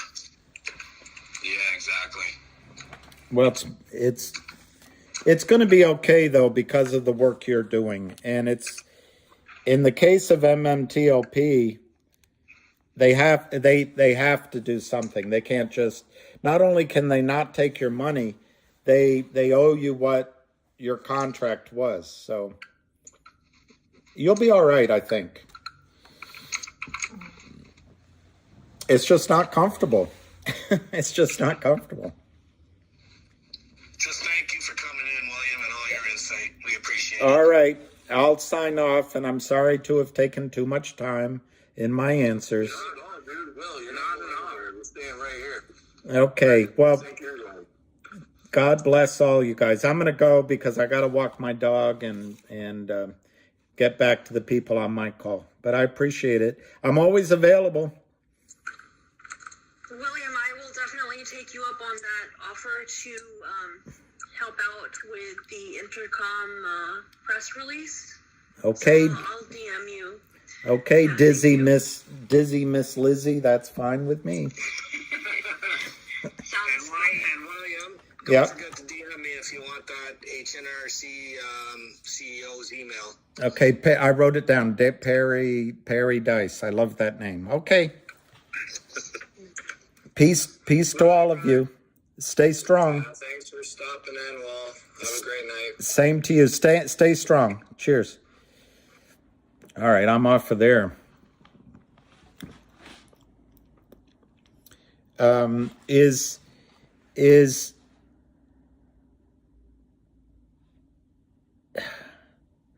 I don't know. I'm not going to go. I can't get on the right call. Lion, I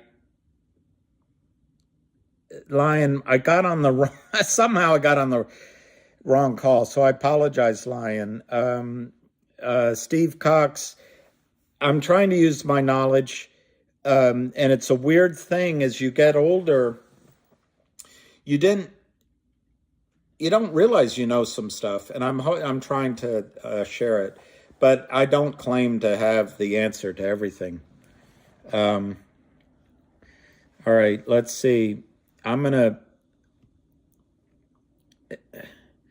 David, all right, good job, David. Tomorrow, is there any way that we can all get along?